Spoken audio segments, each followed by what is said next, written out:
اما بعد، جیسا کہ آپ حضرات کے علم میں ہے، آج ہمیں سورہ ممتحنہ کا مطالعہ شروع کرنا ہے۔ یہ سورہ مبارکہ جو 2 رکوعوں اور 13 آیات پر مشتمل ہے، 28ویں پارے کی تیسری صورت ہے۔ آج ہم کوشش کریں گے کہ 7 آیات کا مطالعہ مکمل کر لیں۔ تو آئیے کہ پہلے ہم ان آیات کی تلاوت کر لیں۔ اعوذ باللہ من الشیطان الرجیم، بسم اللہ الرحمن الرحیم۔ یا ایھا الذین آمنوا لا تتخذوا عدوی وعدوکم اولیاء تلقون الیہم بالمودۃ وقد کفروا بما جاءکم من الحق یخرجون الرسول وإیاکم ان تؤمنوا باللہ ربکم ان کنتم خرجتم جہادا فی سبیلی وابتغاء مرضاتی تسرون الیہم بالمودۃ وَأَنَا أَعْلَمُ بِمَا أَخْفَيْتُمْ وَمَا أَعْلَنْتُمْ وَمَنْ يَفْعَلْهُ مِنْكُمْ فَقَدْ ضَلَّ سَوَاءَ السَّبِيلِ إِنْ يَثْقَفُوكُمْ يَكُونُوا لَكُمْ أَعْدَاءً وَيَبْسُطُوا إِلَيْكُمْ أَيْدِيَهُمْ وَأَلْسِنَتَهُمْ بِالسُّوءِ وَوَدُّوا لَوْ تَكْفُرُونَ لَنْ تَنْفَعَكُمْ أَرْحَامُكُمْ وَلَا أَوْلَادُكُمْ يَوْمَ الْقِيَامَةِ یفصل بینکم واللہ بما تعملون بصیر قد کانت لکم اسوۃ حسنۃ فی ابراہیم والذین معہ اذ قالوا لقومہم انا براء منکم ومما تعبدون من دون اللہ کفرنا بکم وبدا بیننا وبینکم العداوۃ والبغضاء ابدا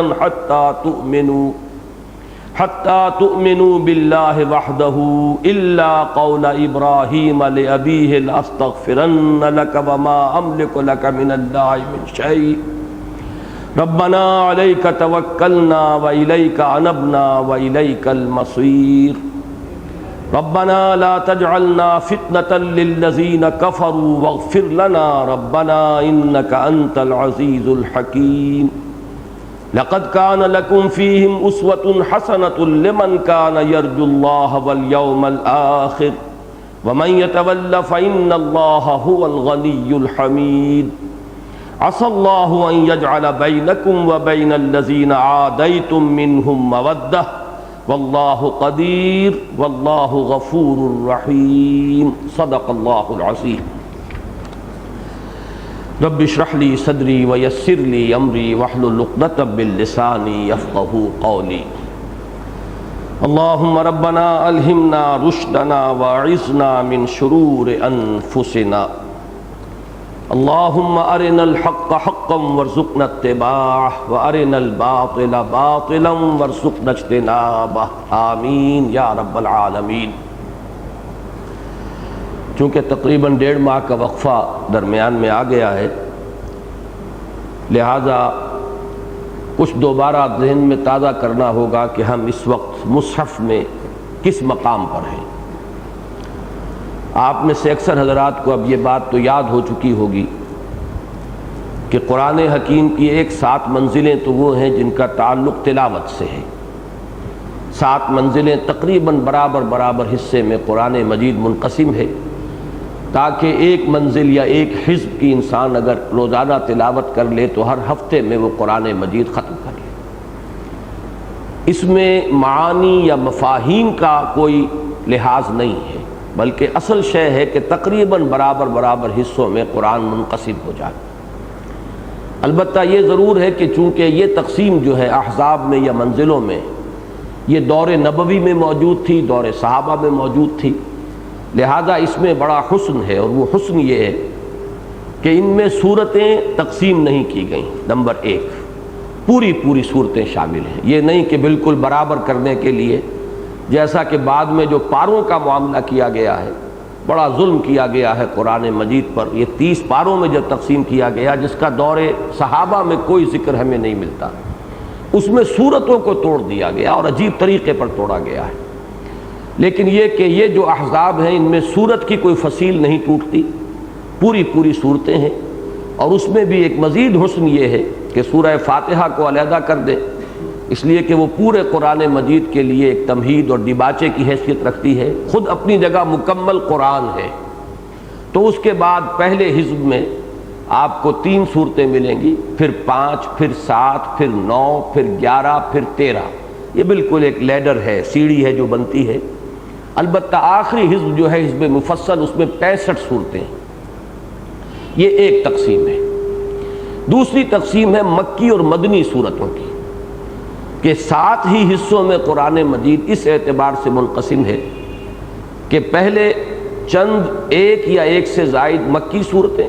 پھر ایک یا ایک سے زائد مدنی صورتیں، تو مکیات اور مدنیات کا ایک گروپ مکمل، پھر مدنی، پھر مکی، پھر مدنی، مکی اور مدنی، اس طریقے سے 7 گروپ بنتے ہیں۔ ان کا بڑا گہرا تعلق جو ہے قرآن مجید کے مضامین کے ساتھ ہے۔ اس میں ایک حسن اتفاق سمجھ لیجئے، سورہ قاف پر آ کر یہ دونوں جو تقسیمیں ہیں یہ جمع ہو گئی ہیں۔ ایک اور مقام پر بھی دونوں جمع ہوئی ہیں، اور وہ ہے سورہ توبہ سے۔ لیکن یہ کہ سورہ قاف میں، سورہ قاف سے لے کر آخر قرآن مجید تک، سورۃ الناس تک، یہ منزل تو ایک ہے، منزل تلاوت، یہ حزب مفصل کہلاتا ہے، جس کی 65 صورتیں ہیں۔ لیکن مکی مدنی کے اعتبار سے اس میں 2 گروپ ہیں، چھٹا اور 7واں۔ چھٹے گروپ میں پہلے 6 مکی صورتیں تھیں، 7 صورتیں، سورہ قاف سے شروع ہو کر سورہ واقعہ تک، سورہ قاف، سورہ زاریات، سورہ طور، سورۃ النجم، سورۃ القمر، سورۃ الرحمن، سورۃ الواقعہ۔ پھر یہ مدنی صورتیں ہیں جو سورہ حدید سے شروع ہوئی ہیں سورہ تحریم تک، یہ 10 صورتیں ہیں۔ ان میں سے 3 کا ہم مطالعہ کر چکے ہیں، 4تھی صورت آج شروع کر رہے ہیں۔ یہ جو چھٹا گروپ ہے اس کے بارے میں عرض کر چکا ہوں کہ اس کی جو مکیات ہیں وہ بھی ایک اعتبار سے قرآن مجید میں کلائمیکس کی حیثیت رکھتی ہیں۔ ان میں اصل خطاب ہے منکرین آخرت سے، انذار آخرت ان کا اصل مضمون ہے۔ لیکن ظاہر بات ہے کہ مکی صورتوں میں جہاں کوئی خاص مضمون آئے گا ایمانیات ثلاثہ میں سے، بقیہ 2 مضامین بھی ہوں گے، توحید کا ذکر بھی ہے، رسالت کا ذکر بھی ہے، لیکن اصل مضمون آخرت ہے۔ پھر یہ کہ جہاں تک حسن ظاہری کا تعلق ہے، یعنی الفاظ کی بندش، ایک صوتی آہنگ، ایک ردم، یہ جو ظاہری محاسن ہے قرآن مجید کے، ان کے اعتبار سے یہ 7 صورتیں قرآن مجید کے کلائمیکس کی حیثیت رکھتی ہیں۔ انہی میں سے سورۃ الرحمن ہے جسے عروس القرآن قرار دیا ہے حضور صلی اللہ علیہ وسلم نے، کہ یہ قرآن مجید کے دلہن ہے۔ یہ جو 10 صورتیں ہیں یہ بھی ایک خاص اعتبار سے قرآن مجید کا کلائمیکس ہے، اور وہ یہ کہ اس میں خطاب ہے امت مسلمہ سے، کفار سے خطاب نہیں ہے، نہ مشرکین سے خطاب ہے، نہ اہل کتاب سے خطاب ہے۔ مشرکین کا تو ذکر بھی آپ کو نہیں ملے گا، اہل کتاب کا ذکر ہے، لیکن وہ ذکر بھی بطور نشان عبرت، کہ مسلمانوں کو دکھا دیا جائے کہ دیکھو جس مقام پر تم آج فائز ہو رہے ہو، تم اب امت مسلمہ کی حیثیت رکھتے ہو، تم ہوگے اب کتاب الہی کے وارث، دین الہی کے علمبردار۔ یہی مقام تم سے پہلے یہ امت سابقہ یعنی یہود اور نصارہ، یہ ایک ہی امت بنتے ہیں، حضرت موسیٰ علیہ السلام کی امت، جن کو تورات عطا کی گئی تھی، وہ بھی کتاب الہی کے امین بنے تھے، ان کے ہاں نبوت اور رسالت کا سلسلہ جاری رہا تھا۔ لیکن یہ کہ انہوں نے یہ غلطیاں کیں اور اس کے نتیجے میں وہ اب ایک نشان عبرت بن چکے ہیں، تو دیکھو کہیں ایسا نہ ہو مبادا تم بھی انہی کے نقش قدم پر چلو۔ تو اگر اہل کتاب کا ذکر ہے وہ بھی یہاں پر بطور نشان عبرت ہے، ان سے خطاب کا انداز نہیں ہے، سوائے ایک سورہ جمعہ میں آپ کو ملے گا کہ خطاب کا انداز ہے، لیکن وہ بھی اصلاً ضمناً ہے۔ تو 2 باتیں میں نے عرض کی، ایک یہ کہ اصل خطاب ہے امت مسلمہ سے، اور کفار اور مشرکین میں سے، مشرکین سے تو خطاب ہی نہیں، اور بلکہ ان کا ذکر بھی نہیں ہے۔ اور جو اہل کتاب تھے یہود اور نصارہ، ان کی مثال ہے بطور نشان عبرت۔ دوسری بات یہ نوٹ کیجئے کہ مسلمانوں سے خطاب میں بھی ملامت کا رنگ ہے، تمہیں کیا ہو گیا ہے، تم کیوں خرچ نہیں کرتے، کیوں اللہ کی راہ میں جہاد نہیں کرتے، کیوں کہتے ہو جو کرتے نہیں ہو، کیوں تم اللہ کے دشمنوں سے دوستی کی پینگیں بڑھاتے ہو؟ یہ انداز آپ کو ان تمام صورتوں میں ملے گا، ملامت کا انداز ہے، اس لیے کہ امت مسلمہ میں آپ کو معلوم ہے کہ ایک طرف مومنین صادقین بھی تھے، دوسری انتہا پر منافقین بھی اس وقت شامل تھے، مسلمانوں میں شامل تھے، قانوناً مسلمان تھے۔ پھر ان دونوں کے بیچ میں کچھ نہ کچھ ضعفاء، کچھ کمزور، بعض ایسے لوگ جو صادق الایمان ہوتے ہیں لیکن کسی وقتی حالات کے تحت کوئی خطا ہو جاتی ہے، کوئی کمزوری کا صدور ہو جاتا ہے، جیسے کہ حضرت کعب ابن مالک اور ان کے دو ساتھیوں سے غزوہ تبوک کے موقع پر ہو گیا۔ ایسے ہی آج کی صورت میں آپ دیکھیں گے کہ ایک بدری صحابی حضرت حاتب بن ابی بلتع، ان سے ایک بہت بڑی خطا ہو گئی۔ تو یہ جو تمام چیزیں ان کو سامنے رکھیے، تو ان صورتوں میں جو کمزوری کے پہلو تھے مسلمانوں میں، ان کو لائم لائٹ میں لا کر، ان کو فوکس میں لا کر اور ایک تنقید اور ایک تحدید کا انداز اختیار کیا گیا ہے۔ اس کا نتیجہ یہ نکلا ہے کہ ہمارے دور کے لیے یہ صورتیں انتہائی اہم ہو گئی، اس لیے کہ اس وقت جب کہ یہ صورتیں نازل ہوئیں تو شاذ کہیں کوئی ضعف کے آثار تھے۔ جو غلبہ تھا امت مسلمہ وہ تو مومن صادقین کا تھا، ان کا نیوکلیس جو ہے ریڑھ کی ہڈی صحابہ کرام کی، وہ بھی تو مومنین صادقین پر مشتمل تھی، لہذا مغلوب تھا یہ حصہ جس کا یہاں ذکر کیا جا رہا ہے، لیکن ان کو فوکس کر دیا گیا۔ جیسے کہ آپ کو معلوم ہے چھوٹی سی چیز ہو لیکن اگر مائکروسکوپ کو فوکس وہاں کر دیں گے تو بڑی نظر آئے گی، تو فوکس ان کو کیا گیا ہے، اور اس سے ہمیں فائدہ یہ ہوا ہے کہ آج جب کہ ہمارے ہاں غالب حصہ انہی چیزوں کا ہے، قول و عمل کا تضاد ہے، نفاق عملی کا دورہ ہے، ہم انفاق اور جہاد کے لیے کوئی اپنے اندر امنگ نہیں پاتے، دنیا داری جو ہے مسلط ہو چکی ہے، اور اکثر و بیشتر یہ کہنا غلط نہیں ہوگا کہ جو بھی نصارہ اور یہود کی روش تھی وہ ہم نے من حیث المجموع اختیار کر لی ہے۔ تو ان حالات میں یہ صورتیں ہمارے لیے بہت مفید ہیں، بہت مؤثر ہیں، ان پر خاص طور پر جو ہے ہمیں اپنی توجہ کو مرتکز کرنا چاہیے۔ شاید کہ اللہ کا جو جھنجھوڑنے کا انداز ہے وہ کبھی ہمیں بیدار کر دے، ہم ہوش میں آ جائیں، ہمارے اندر جو ہے شعور پیدا ہو جائے اپنی خامیوں کا، کوتاہیوں کا۔ اس پہلو سے یہ صورتیں قرآن مجید میں جیسا کہ میں نے عرض کیا کلائمیکس کا درجہ رکھتی ہیں۔ تو یہ تو اس گروپ کے بارے میں دو بنیادی باتیں میں نے عرض کر دیں۔ اب جیسا کہ میں نے عرض کیا کہ اس میں 10 صورتیں ہیں، یہ جو مدنی صورتیں ہیں، سورہ حدید سے سورہ تحریم تک۔ اس کی ایک تقسیم آپ کو یاد ہوگی کہ 5 صورتوں کا آغاز ہوا ہے سبح للہ یا یسبح للہ کے الفاظ سے۔ اللہ کی تسبیح کا ذکر ہے 5 صورتوں کے آغاز میں، یا فعل ماضی کی شکل میں ہے 3 صورتوں میں،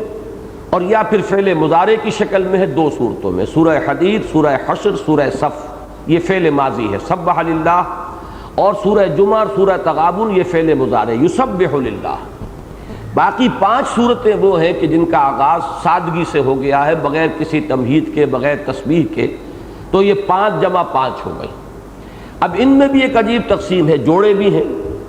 سورہ حدید کے ساتھ پہلے وہ مسبحات میں سے سورہ حدید ہے، بلکہ ام المسبحات ہے، جیسا کہ ہم پڑھ چکے ہیں، اب اس کے مضامین کا میں اس وقت تجزیہ نہیں کر سکتا۔ اس کے بعد سورہ مجادلہ آئی جس کا آغاز بغیر تسبیح کے ہو گیا ہے، پھر سورہ حشر آئی، پھر سبح للہ ما فی السماوات و ما فی الارض، پھر یہ سورہ ممتحنہ ہے، اس کا آغاز ہو رہا ہے یا ایھا الذین آمنوا لا تتخذوا عدوی وعدوکم اولیاء، بغیر کسی تمہید کے، بغیر تسبیح کے۔ البتہ اس کے بعد جو آئے گا وہ اس گروپ کا کلائمیکس ہے، وہ اس کا نقطہ عروج ہے، وہ یہ کہ 2 مسبحات آپ کو جڑواں ملیں گی، سورہ صف اور سورہ جمعہ، اور وہاں ایک خاص بات یہ بھی نظر آئے گی کہ زمانہ وہاں مل گیا ہے، فعل ماضی اور فعل مضارع۔ سورہ صف شروع ہوئی سبح للہ ما فی السماوات و ما فی الارض، اور سورہ جمعہ یسبح للہ ما فی السماوات و ما فی الارض۔ یہ جوڑا جو ہے اس اعتبار سے اس گروپ کا کلائمیکس ہے، جو انشاءاللہ اب آئندہ پڑھیں گے۔ ویسے وہ ہمارے منتخب نصاب میں شامل ہے، بارہا اس کا درس آپ نے سنا ہوگا، لیکن اس تسلسل کے ساتھ انشاءاللہ پھر اب ہم مطالعہ کریں گے۔ اس کے بعد پھر ایک جوڑا آتا ہے، اس میں ترتیب الٹی ہو گئی ہے کہ پہلے وہ صورت ہے جس میں تسبیح کا ذکر نہیں ہے، سورہ منافقون، اذا جاءک المنافقون قالوا نشہد انک لرسول اللہ۔ پھر اس جوڑے کا دوسرا جو ہے حصہ وہ ہے سورہ تغابن، پھر وہ مسبحات میں سے ہے۔ اس کے بعد ایک جوڑا ہے جو بغیر تسبیح کے ہے، سورہ طلاق، سورہ تحریم، یا ایھا النبی لما تحرم ما احل اللہ لک، یا ایھا النبی اذا طلقتم النساء فطلقوہن، یہ انداز ہے سورہ تحریم اور سورہ طلاق کا۔ تو یہ میں نے ایک برڈز آئی ویو آپ کے سامنے رکھا ہے کہ ترتیب ان صورتوں کی کیا ہے۔ اب اس میں خاص چیز جو نوٹ کرانے کی آج میں چاہتا ہوں کہ آپ کو نوٹ کرا دوں وہ یہ ہے کہ مضامین کے اعتبار سے ایک نسبت تو سورہ حدید اور سورہ مجادلہ میں بڑی گہری ہے جو جوڑے کی نسبت ہونی چاہیے۔ وہ کیا ہے ذہن میں تازہ کر لیں کہ سورہ حدید میں آغاز میں دو حکم دیے گئے، ایمان لاؤ اور کھپا دو اور خرچ کر دو اللہ کی راہ میں ان سب چیزوں میں سے جو ہم نے تمہیں عطا کی، جن میں تمہیں خلافت عطا فرمائی۔ آمنوا باللہ ورسولہ وانفقوا مما جعلکم مستخلفین فیہ۔ اس کے بعد پھر دو جوڑے آئے ذرا ملامت کے، فما لکم لا تؤمنون، تمہیں کیا ہو گیا ہے، ایمان پختہ کیوں نہیں رکھتے؟ اور پھر ساتھ ہی اگر کوئی شخص جاگ جائے، ہوش میں آ جائے، اسے اپنے ضعف ایمان کا شعور و ادراک ہو جائے تو راستہ بھی دکھا دیا گیا، یہ ایمان کہاں سے ملے گا؟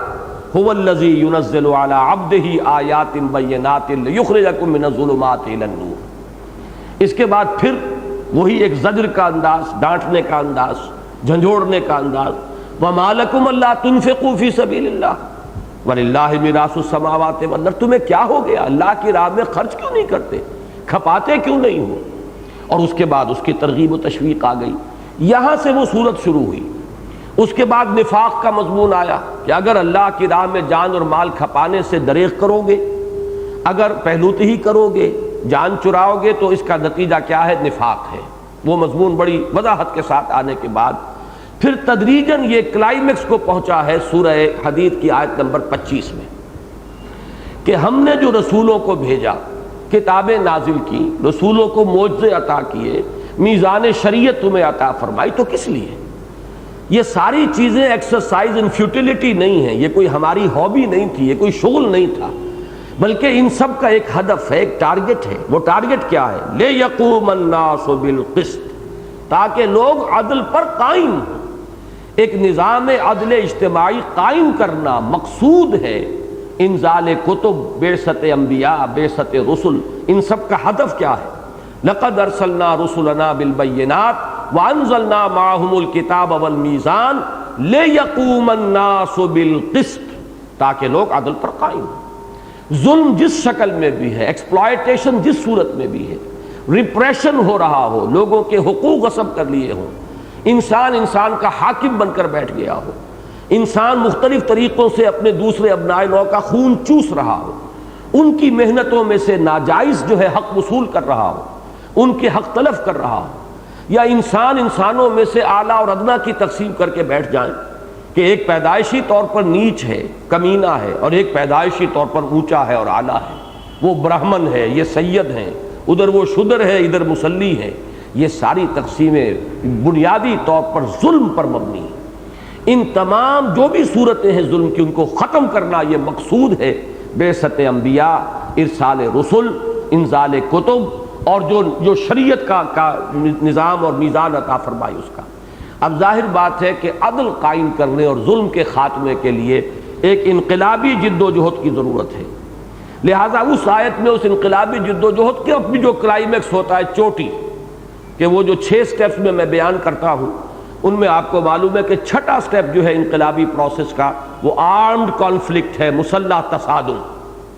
لہذا اس آیت میں صرف اس کا اشارہ کر دیا گیا، باقی چیزیں مختلف مواقع پر آئی ہیں۔ وَأَنزَلْنَا الْحَدِيدَ فِيهِ بَأْسٌ شَدِيدٌ وَمَنَافِعُ لِلنَّاسِ وَلِيَعْلَمَ اللَّهُ مَن يَنصُرُهُ وَرُسُلَهُ بِالْغَيْبِ إِنَّ اللَّهَ قَوِيٌّ عَزِيزٌ۔ ہم نے لوہا اتارا ہے جس میں جنگ کی صلاحیت ہے،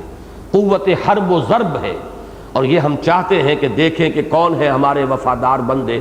جو ہمارے عطا کردہ نظام عدل و قسط کو قائم کرنے کے لیے لوہے کی طاقت ہاتھ میں لیتے ہیں، اور ان لوگوں کی سرکوبی کرتے ہیں کہ جو لوگوں پر ظلم کرتے ہیں اور جو لوگوں اس عدل کا نظام قائم کرنے کی راہ میں مزاحم ہوتے ہیں۔ یہ ہے اجمالاً میں نے اول و آخر کو جوڑ کر سورہ حدید کا مضمون بیان کیا۔ اب سورہ مجادلہ کے ساتھ اس کا گہرا ربط کیا تھا؟ یہ کام نہیں ہو سکتا جب تک کہ حزب اللہ وجود میں نہ آئے، ایک پارٹی، انقلابی پارٹی، ایک ایسی جماعت جس میں وہ لوگ شامل ہوں کہ جو اللہ اور اس کے رسول کے ساتھ کامل وفاداری رکھتے ہوں، جن کی پوری کمٹمنٹ ہو اللہ کے ساتھ اور اس کے رسول کے ساتھ، اللہ کے دین کے ساتھ۔ اور اس کمٹمنٹ کا ظہور ہوگا اولاً ان کے اپنے کردار میں، اپنے معاملات میں، وہ اللہ کے بندے بنے، رسول کی اطاعت کریں، رسول کا اتباع کریں۔ یہ گویا کہ شہادت عملی ہے ان کی کمٹمنٹ کی کہ اللہ اور اس کے رسول کے ساتھ۔ اور پھر یہ کہ وہ اللہ کے دین کے غلبے یا اس نظام عدل و قسط کو برپا کرنے کے لیے تن من دھن لگا دیں۔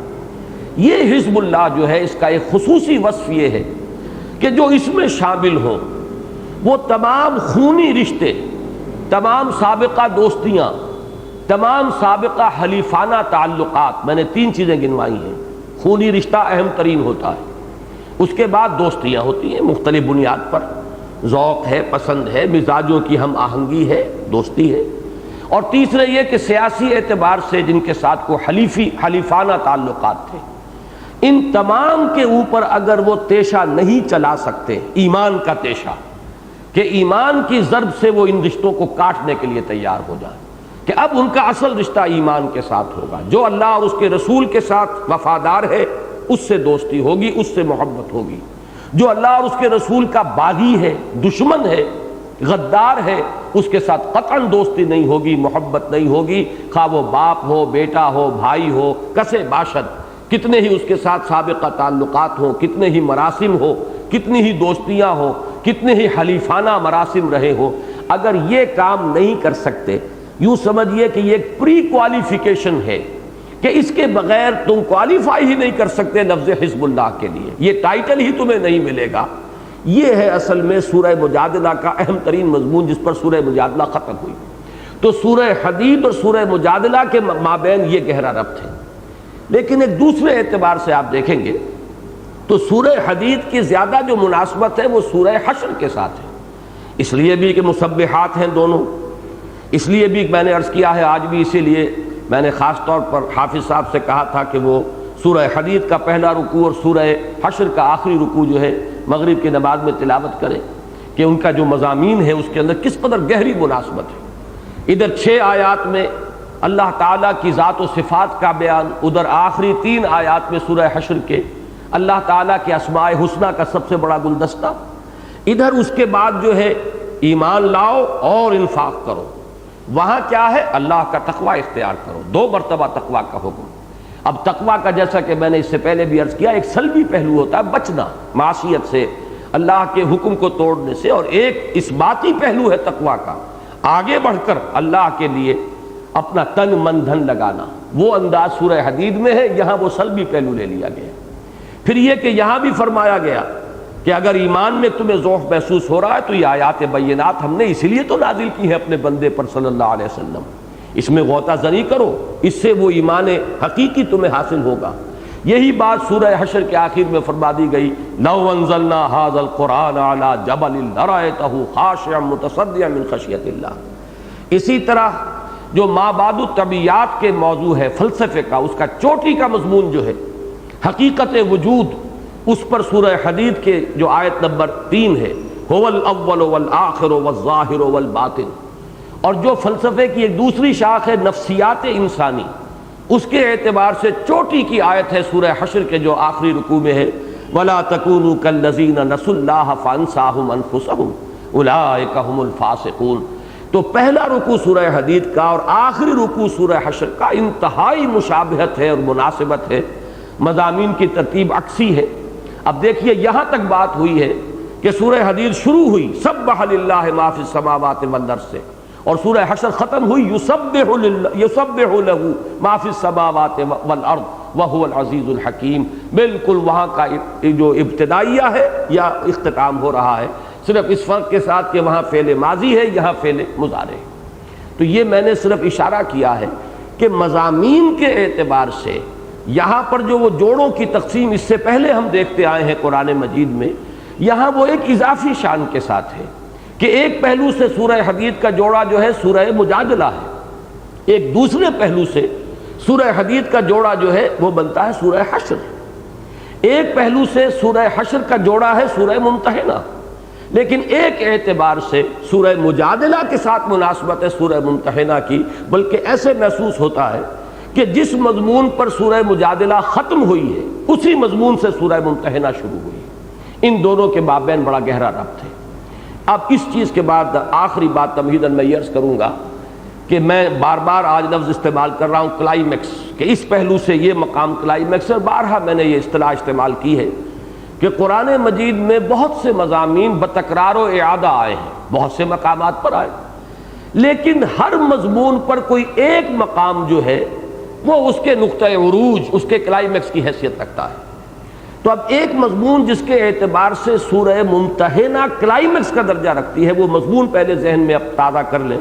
اور اس عنوان کو جما لیں۔ وہ عنوان ہے کفار کے ساتھ موالات یا مدارات یا مواسات، اس کے ضمن میں اللہ کا حکم کیا ہے۔ یہ تین اصطلاحات ہیں، ذرا ان کو پہلے اچھی طرح ذہن نشین کر لیں۔ موالات کا لفظ بنا ہے، یہ تینوں ہیں باب مفاعلہ سے، باہم کوئی تعلق مفاعلہ کے اندر اس کا یہ خاصہ ہے۔ موالات ولی سے بنا ہے، ولی کہتے ہیں دوست، گرم جوش دوست، انتہائی قابل اعتماد دوست، جس سے کہ آپ کسی آڑے وقت میں توقع رکھیں کہ وہ آپ کے کام آئے گا، جس کے بارے میں آپ کو یہ اعتماد ہو کہ وہ آپ کا ہمدرد ہے، غمخوار ہے، وفادار ہے، وہ ولی ہے۔ ولی سے موالات بنا۔ اب آیا کفار کے ساتھ موالات کی کوئی شکل ہو سکتی ہے یا نہیں؟ پہلا سوال یہ ہے۔ مدارات ایک دوسرا لفظ ہے، خوش خلقی سے پیش آنا، ظاہری احترام کرنا، یہ دوسرا لفظ ہے۔ بغیر دلی محبت کے آدمی کا ایک اخلاق ہے، ایک رویہ ہے۔ کوئی شخص آیا ہے ملنے کے لیے تو چاہے آپ کے دل میں اس کے لیے کوئی محبت نہیں،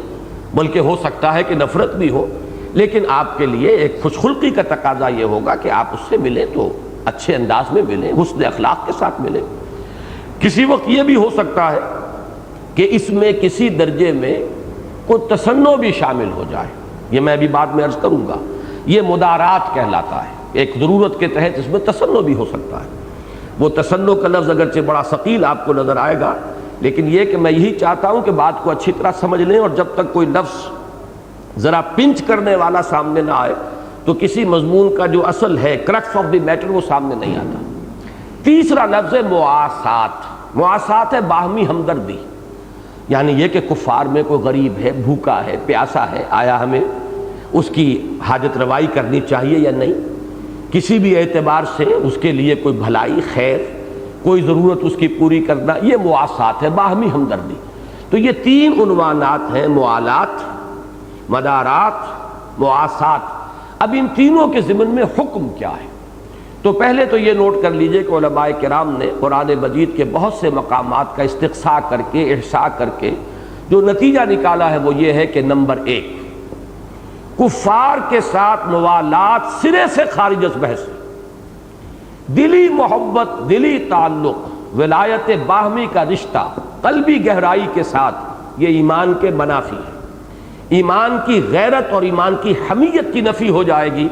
اگر آپ کا دلی تعلق، محبت کا رشتہ قلبی کافر کے ساتھ ہے۔ لہذا موالات خارج از بحث۔ مدارات کے سلسلے میں یہ ہے کہ کبھی دفع مضرت کے لیے کسی کافر کی کسی کی طرف سے جو تکلیف کا اندیشہ ہو سکتا ہے، اس سے بچنے کے لیے مدارات کی جا سکتی ہے، یا یہ ہے کہ کہیں مصلحت دینی کے خاطر مدارات کی جا سکتی ہے کہ آپ کسی کے ساتھ اس طرح کا معاملہ کریں تاکہ اس کا دل نرم پڑ جائے، جیسے مؤلفۃ قلوبہم کہا گیا ہے۔ کچھ لوگوں کو مسلمانوں میں سے تازہ ایمان لائے ہیں، ان کی تالیف قلب کے لیے زکوٰۃ میں سے ایک مد مقرر کر دی گئی کہ ابھی نئے ایمان لائے ہیں تو ذرا ان کے دل کو نرم کیا جائے، تاکہ وہ دل نرم ہوگا تو اس میں ایمان جو ہے جذب ہوگا۔ تو یہ جس طریقے سے کہ مسلمانوں کے لیے تالیف قلب ہے، تو غیر مسلموں کے لیے بھی مدارات کا معاملہ ہو سکتا ہے۔ اس میں جو تخصیص کی ہے علماء نے وہ یہ ہے کہ مصلحت دینی ہو، مصلحت ذاتی نہیں۔ دفع مضرت تو ہو سکتی ہے ذاتی اعتبار سے، کسی نقصان سے بچنے کے لیے، کسی تکلیف سے بچنے کے لیے، لیکن جلب منفعت، کوئی اس سے نفع حاصل کرنے کے لیے مدارات، یہ جائز نہیں ہے۔ یہ تقسیم ہے۔ نمبر 3 ہے مواسات۔ مواسات کے بارے میں حکم یہ ہے کہ غیر محارب کوئی کافر ہو کہ جو مسلمانوں کے خلاف محاذ آرائی میں شامل نہیں ہے، جو جنگ نہیں کر رہا ہے، حربی کافر نہیں ہے، غیر حربی کافر ہے، تو مواسات کی کھلی اجازت ہے۔ آپ ان کے غریبوں کے ساتھ ہمدردی کریں، آپ ان کے دکھ درد میں ان کے کام آئیں، ان کے ساتھ خوش خلقی کا معاملہ کریں، ان کے ساتھ نیکی اور احسان اور بر کا رویہ کریں، یہ مواسات ہے۔ اس میں تقسیم یہ ہوگی کہ حربی کافر کے ساتھ تو اجازت نہیں ہے، غیر حربی کافر کے ساتھ اس کی کھلی اجازت ہے۔ اب یہ میں نے 3 اصطلاحات کے حوالے سے وہ بات مضمون آپ کے سامنے رکھا ہے جس کا کلائمیکس سورہ ممتحنہ ہے۔ اس میں بھی یہ بھی نوٹ کر لیجئے، اس کو ممتحنہ بھی پڑھا جاتا ہے، ممتحنہ بھی پڑھا جاتا ہے۔ ممتحنہ اس میں فاعل بنے گا، امتحان لینے والی، وہ صورت جو امتحان لینے والی ہے، اور ممتحنہ وہ عورت جس کا امتحان لیا جا رہا ہو، وہ اس میں مفعول بن جائے گا۔ باقی وہ اس کا ذکر اگلے درس میں آئے گا کہ اس کا نام جو ہے یہ ممتحنہ یا ممتحنہ کیوں ہے، وہ آج کے ہمارے درس سے متعلق نہیں۔ اب میں تھوڑا سا جائزہ آپ کے سامنے رکھنا چاہتا ہوں کہ قرآن مجید میں یہ مضمون جو ہے کفار کے ساتھ موالات یا مدارات یا مواسات، یہ اس سے پہلے کن کن مقامات پر آیا ہے، تدریجاً جو ہے اس کا ہم جائزہ لے لیں۔ سب سے پہلے جن حضرات کے پاس مصحف موجود ہے وہ نکال لیں سورہ آل عمران کی آیت نمبر 28۔ فرمایا لا يتخذ المؤمنون الکافرین اولیاء من دون المؤمنین، نہ بنائیں اہل ایمان کافروں کو اپنا دوست، ولی کی جمع اولیاء ہے، جگری دوست، اپنا ہمدرد و غمخوار، اپنا دوست، اپنا پشت پناہ، من دون المؤمنین سوائے اہل ایمان کے۔ یہ رشتہ جو ہے صرف اہل ایمان سے ہو سکتا ہے، ولایت باہمی صرف اہل ایمان سے ہوگی۔ وَمَن يَفْعَلْ ذَلِكَ فَلَيْسَ مِنَ اللَّهِ فِي شَيْءٍ، اور جو کوئی یہ کرے گا، یعنی کفار کے ساتھ دلی محبت کا رشتہ اور قلبی دوستی کا رشتہ استوار رکھے گا یا استوار کرے گا، یعنی اگر سابقہ ہے تو برقرار رکھے گا اور اب کوئی نئی دوستی جو ہے اس کو گانٹھے گا، تو اس کا اللہ سے پھر کوئی تعلق نہیں۔ یہ اسی طرح کا انداز ہے جیسے حضور نے فرمایا من رغب عن سنتی فلیس منی، جسے میری سنت پسند نہیں اس کا مجھ سے کوئی تعلق نہیں۔ تو یہاں فرمایا کہ وَمَن يَفْعَلْ ذَلِكَ فَلَيْسَ مِنَ اللَّهِ فِي شَيْءٍ إِلَّا أَن تَتَّقُوا مِنْهُمْ تُقَاةً، الا یہ کہ تم ان سے بچنا چاہو جیسے کہ بچا جاتا ہے۔ یہ اس سے پہلے جب ہم اس مقام سے گزرے تفصیل سے بحث ہو چکی ہے کہ یہ ہے وہ مقام جس کے اب مدارات کا جو میں نے عنوان قائم کیا تھا وہ یہاں آئے گا۔ موالات تو بالکل نہیں ہو سکتی خارج از بحث، مدارات ہو سکتی ہے، وہ بھی دفع مضرت کے لیے، کفار کی طرف سے کسی کوئی اندیشہ ہو، کوئی خطرہ ہو مضرت کا، تکلیف کا، اس سے بچنے کے لیے ان کے ساتھ نرمی، ملائمت، کچھ احترام اور ادب کی شکل،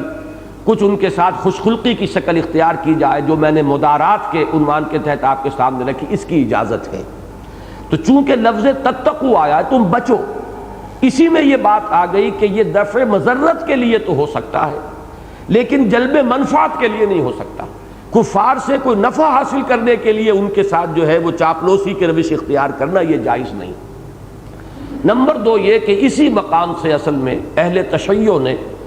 اپنا جو وہ تقیہ ہے اس کے لیے دلیل لی ہے۔ تو اصولاً تو وہاں پر ایک مضمون موجود ہے، اس کو یوں کہیے کہ جہاں انگلی رکھنے کی جگہ تھی وہاں انہوں نے پورا ہاتھ رکھ دیا ہے اور انہوں نے اس کو پورے ایک فلسفے کی بنیاد بنا لیا ہے۔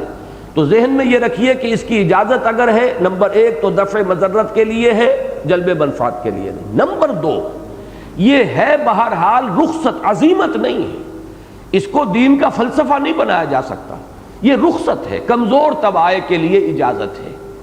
جیسی کہ اجازت یہ ہے کہ کہیں آپ بھوکے مر رہے ہو تو آپ خنزیر کھا کر یا مردار کا گوشت کھا کر بھی جان بچا سکتے ہیں، اس درجے کی کوئی شے ہے، اسے مثبت طور پر دین کا ایک جز بنا لینا اور اس کے لیے پھر آگے بڑھ کر یہ کہ دین کے 10 حصوں میں سے 9 حصے جو ہے وہ تقیہ ہی ہے، یہ در حقیقت یہ ایک بات کا بتنگڑ بنا لینا جسے ہم کہتے ہیں محاورے میں، اور صرف یہ کہ انگلی رکھنے کی گنجائش ہے اور وہاں پر جو ہے پوری عمارت کھڑی کر لی گئی ہے، تو یہ ان کی مبالغہ آمیزی ہے۔ لیکن اصولاً جو ہے رخصت کے انداز میں یہاں سے ایک گنجائش ملتی ہے کہ کسی وقت جان بچانے کے لیے، جیسے کہ حضرت عمار ابن یاسر کا معاملہ ہے۔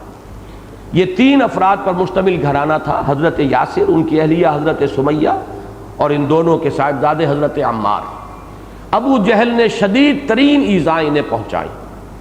ماں باپ جو تھے یعنی شوہر اور بیوی حضرت سمیہ اور ان کے شوہر حضرت یاسر، انہوں نے تو جان دینا قبول کر لیا، کلمہ کفر زبان سے نہیں نکالا، لیکن حضرت عمار برداشت نہیں کر سکے اور انہوں نے ایک کلمہ کفر زبان سے نکال کر جان بچا لی۔ پھر شدید ان کے اوپر پشیمانی کی کیفیت طاری ہوئی، لیکن نبی اکرم صلی اللہ علیہ وسلم نے انہیں اطمینان دلایا کہ یہ بھی دین میں گنجائش ہے، اجازت ہے، عزیمت وہی تھی جو تمہارے والدین نے کی ہے، یہ تو پھر یہ رتبہ بلند ملا جس کو مل گیا، لیکن یہ ہے کہ بہرحال دین میں کمزور طبقے کے لیے بھی گنجائش رکھی ہے اللہ نے، رخصت کا پہلو بھی ہے، تو یہ بھی دین کے اندر ہے، دین سے باہر نہیں ہے، لہٰذا زیادہ پشیمان نہ ہو۔ تو یہ پہلو جو ہے رخصت کا ہے، الا ان تتقوا منهم تقاه ويحذركم الله نفسه۔ اب اس میں اشارہ کر دیا اللہ تمہیں اپنے آپ سے ڈراتا ہے، ان سے مت ڈرو، مجھ سے ڈرو، یعنی یہ ہے کہ عزیمت کی راہ اختیار کرو اور کفار کے کسی دفع مضرت کے تحت بھی ان کے ساتھ کوئی ملائمت کا معاملہ اور مداہنت کا معاملہ اختیار نہ کرو، یہ ہے عزیمت کی راہ۔ البتہ یہ کہ کمزور طبقے کے لیے گنجائش ہے۔ وَإِلَى اللَّهِ الْمَصِيرُ، اور اللہ ہی کی طرف لوٹنا ہے۔ اب یہ سورہ آل عمران کی آیت نمبر 28 تھی۔ اب آگے چلیے، یہی مضمون سورہ مائدہ میں آتا ہے۔ آیت نمبر 51 میں فرمایا یا ایھا الذین آمنوا لا تتخذوا اليہود والنصارى اولیاء بعضهم اولیاء بعض ومن يتولهم منکم فإنہ منہم ان اللہ لا یہدی القوم الظالمین۔ اہل ایمان ہرگز مت بناؤ یہود کو اور نصارہ کو اپنے دوست، اپنے ولی۔ بعضهم اولیاء بعض، وہ ایک دوسرے کے ولی ہیں، وہ ان کے درمیان رشتے ہیں، تعلقات ہیں، ظاہری دشمنی بھی ہے لیکن مسلمانوں کے مقابلے میں وہ ایک ہے، جیسے کہ فرمایا گیا کہ الکفر ملت واحدہ، کفر جو ہے ایک ملت ہے، مسلمانوں کے ساتھ دشمنی میں یہ ایک ہو جائیں گے، لہذا یہ آپس میں تو ایک دوسرے کے ولی ہیں لیکن اے مسلمانوں تمہارے ولی نہیں ہو سکتے، تو یہود اور نصارہ کو اپنا ولی نہ بناؤ۔ اب اس میں ایک تو پہلو ہو گیا مثبت انداز میں، اور اس کے بعد دھمکی کا انداز، وَمَن يَتَوَلَّهُم مِّنكُمْ فَإِنَّهُ مِنْهُمْ، بات وہی ہوئی جو پہلے آ چکی ہے، جو کوئی تم میں سے یہ کرے گا پھر اس کا اللہ سے کوئی تعلق نہیں رہے گا۔ یہ سورہ آل عمران میں آیا، یہاں جو ہے اس سے بھی زیادہ انداز جو ہے تہدید کا اور دھمکی کا ہے، جو کوئی بھی تم میں سے ان کی دوستی اختیار کرے گا پھر وہ انہی میں سے شمار ہوگا، جیسے کہ حضور نے فرمایا کہ من تشبہ قوما فإنہ منہم، جس نے کسی قوم کا تشبہ اختیار کیا، اسی کی وضع قطع اس درجے تک اختیار کر لی کہ پہچاننا مشکل ہو جائے کہ یہ ان میں سے نہیں ہے اور یہ مسلمان ہے، تو انہی میں سے ہے، پھر شمار بھی انہی کے ساتھ ہوگا۔ یا جیسے حضور نے فرمایا المرء مع من احب، آدمی اسی کے ساتھ شمار ہوگا کہ جس کے ساتھ اس کی محبت ہے۔ تو یہاں فرمایا کہ اگر تم ان کو دوست بناؤ گے تو فإنہ منہم، جو تم میں سے یہ کرے گا پھر وہ انہی میں سے ہوگا۔ ان اللہ لا یہدی القوم الظالمین، اللہ تعالیٰ ظالموں کو، ایسے ظالموں کو زبردستی ہدایت نہیں دیتا۔ اس کے بعد ذرا آگے چل کر یہ مضمون جو ہے اپنی کلائمیکس کو پہنچا ہے سورہ مائدہ کی آیات نمبر 54 تا 56 میں، بلکہ 57 میں۔ اب وقت چونکہ کم ہے میں صرف ترجمہ کروں گا، زیادہ وضاحت سے نہیں۔ یہ ہمارے منتخب نصاب نمبر 2 میں یہ مقام شامل ہے۔ یا ایھا الذین آمنوا من یرتد منکم عن دینہ، اہل ایمان جو بھی تم میں سے اپنے دین سے پیچھے ہٹے گا، فسوف یأتی اللہ بقوم، تو اللہ تعالیٰ ان قریب لے آئے گا ایک ایسی قوم کو، یحبہم ویحبونہ، یہ ذرا 3 جوڑے آئیں گے، نوٹ کیجئے۔ ایسی قوم ہوگی کہ اللہ ان سے محبت کرے گا، وہ اللہ سے محبت کریں گے۔ اذلۃ علی المؤمنین اعزۃ علی الکافرین، وہ اہل ایمان کے حق میں بڑے نرم ہوں گے، ہو حلقہ یاراں تو بریشم کی طرح نرم، وعزۃ علی الکافرین، اور کافروں پر بڑے بھاری ہوں گے، رزم حق و باطل ہو تو فولاد ہے مومن۔ تیسری بات، یجاہدون فی سبیل اللہ ولا یخافون لومۃ لائم، وہ جہاد کریں گے اللہ کی راہ میں اور کسی ملامت کرنے والے کی ملامت سے کا کوئی اثر قبول نہیں کریں گے۔ ذالک فضل اللہ یؤتیہ من یشاء، یہ اللہ کا فضل ہے، وہ دیتا ہے جس کو چاہتا ہے، واللہ واسع علیم، اللہ تعالیٰ بڑی سمائی والا، بڑی وسعت والا ہے اور جاننے والا ہے۔ اس کے فضل کے خزانے تو عطا ہیں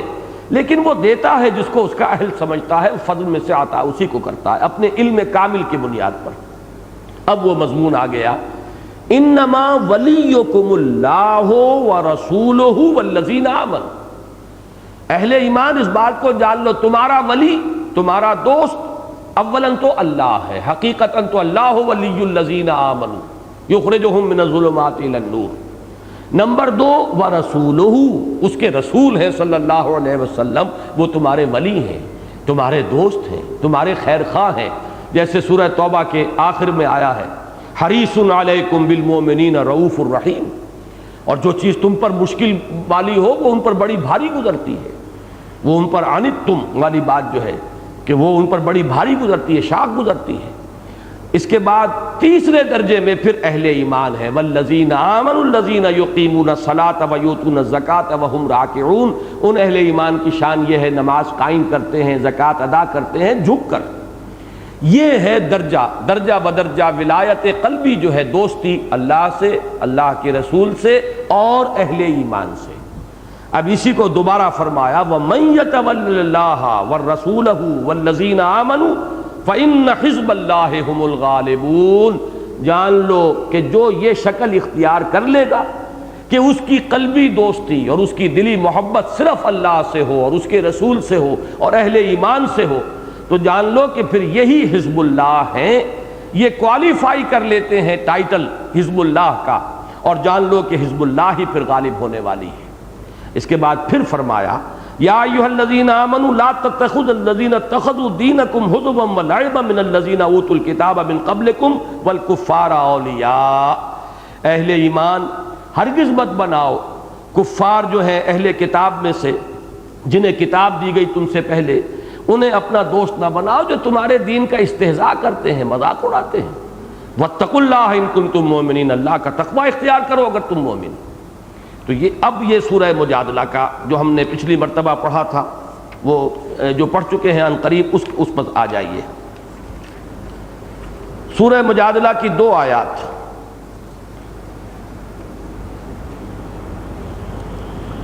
آیت نمبر 14،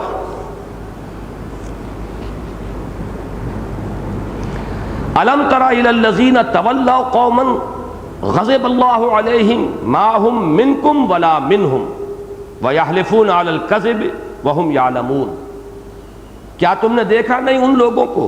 جو دوستی کا اور ولایت باہمی کا رشتہ رکھتے ہیں اس قوم سے جس پر اللہ کا غضب نازل ہوا ہے، مراد یہود ہیں، کہ جو بھی مدینے میں اوس اور خزرج کے 2 قبیلے مسلمانوں کے جو ایمان لائے، اور ان میں ظاہر بات ہے کہ کچھ ضعفاء بھی تھے، کچھ منافقین بھی تھے، ان منافقین اور ضعفاء کے محبت کے رشتے قائم تھے یہود کے ساتھ، جن سے بڑے پرانے مراسم تھے، بہت طویل عرصے سے رہ رہے تھے، ان کی دوستیاں تھیں، محبتیں تھیں۔ اب بھی جو لوگ ایمان لانے کے بعد ان دوستیوں کو کاٹنے کے لیے تیار نہیں تھے، ان کا ذکر ہو رہا ہے، یہ منفی انداز ہے۔ الم تر الی الذین تولوا قوما غضب اللہ علیہم، کیا تم نے دیکھا نہیں ان لوگوں کو جو ایسی قوم کے ساتھ دوستی کا رشتہ استوار کر رہے ہیں جن پر اللہ کا غضب نازل ہو چکا ہے؟ ما ہم منکم ولا منہم، اے مسلمانوں کان کھول کر سن لو، وہ نہ تم میں سے ہے نہ ان میں سے ہے۔ یہ ہے منافقین کا معاملہ کہ یہ مذبذبین بین ذالک لا الہ ہؤلاء ولا الہ ہؤلاء۔ اور اب آخری آیت جو ہے وہ اس سورہ مبارکہ میں اس مضمون کا کلائمیکس تھا، فرمایا لا تجد قوما یؤمنون باللہ والیوم الآخر، تم ہرگز نہیں پاؤ گے کسی قوم کو جو ایمان رکھتے ہوں اللہ پر اور یوم آخر پر، یوادون من حاد اللہ، کہ وہ محبت رکھتے ہوں، دلی الفت رکھتے ہوں ان سے جو اللہ کے دشمن ہوں، اللہ کے ساتھ انہوں نے محاربے کی روش اختیار کی ہو، ورسولہ، اور اس کے رسول کے ساتھ، ولو کانوا آباہم، خواہ وہ ان کے باپ ہوں، او ابناہم یا ان کے بیٹے ہوں، او اخوانہم یا ان کے بھائی ہوں، او عشیرتہم یا ان کے رشتہ دار ہوں، اولئک کتب فی قلوبہم الایمان، یہ ہیں وہ لوگ جنہوں نے یہ سارے رشتے کاٹ دیے ہیں ایمان کی تلوار سے، یہ ہیں کہ جن کے دلوں میں اللہ نے ایمان لکھ دیا ہے، جاگزیں کر دیا ہے، ان کے جس طرح پتھر پہ لکیر ہو جاتی ہے اس طرح ان کے دلوں پر ایمان نقش ہو گیا ہے۔ وَأَيَّدَهُمْ بِرُوحٍ مِّنْهُ، اور اللہ نے ان کی مدد کی ہے، تائید فرمائی ہے خاص اپنی طرف سے رحمت اور روح کے ذریعے۔ وَيُدْخِلُهُمْ جَنَّاتٍ تَجْرِي مِن تَحْتِهَا الْأَنْهَارُ خَالِدِينَ فِيهَا، اور اللہ داخل کرے گا انہیں ان باغات میں جن کے دامن میں ندیاں بہتی ہوں گی، جن میں وہ ہمیشہ ہمیش رہیں گے۔ رضی اللہ عنہم ورضوا عنہ، اللہ ان سے راضی ہوا اور وہ ان سے اللہ سے راضی ہوئے۔ اولئک حزب اللہ، یہ ہے اللہ کی پارٹی، یہ ہے اللہ کی حزب، یہ ہیں جو کوالیفائی کر گئے ہیں، اب یہ ٹائٹل جو ہے انہوں نے حاصل کر لیا ہے کہ وہ اللہ کی حزب ہیں۔ الا ان حزب اللہ هم المفلحون، آگاہ ہو جاؤ کہ کامیاب ہونے والے اور اپنی منزل مراد تک پہنچنے والے تو صرف حزب اللہ کے لوگ ہیں۔ یہ میں نے 3 مقامات بتائے، لیکن ان میں ایک قدر مشترک ہے،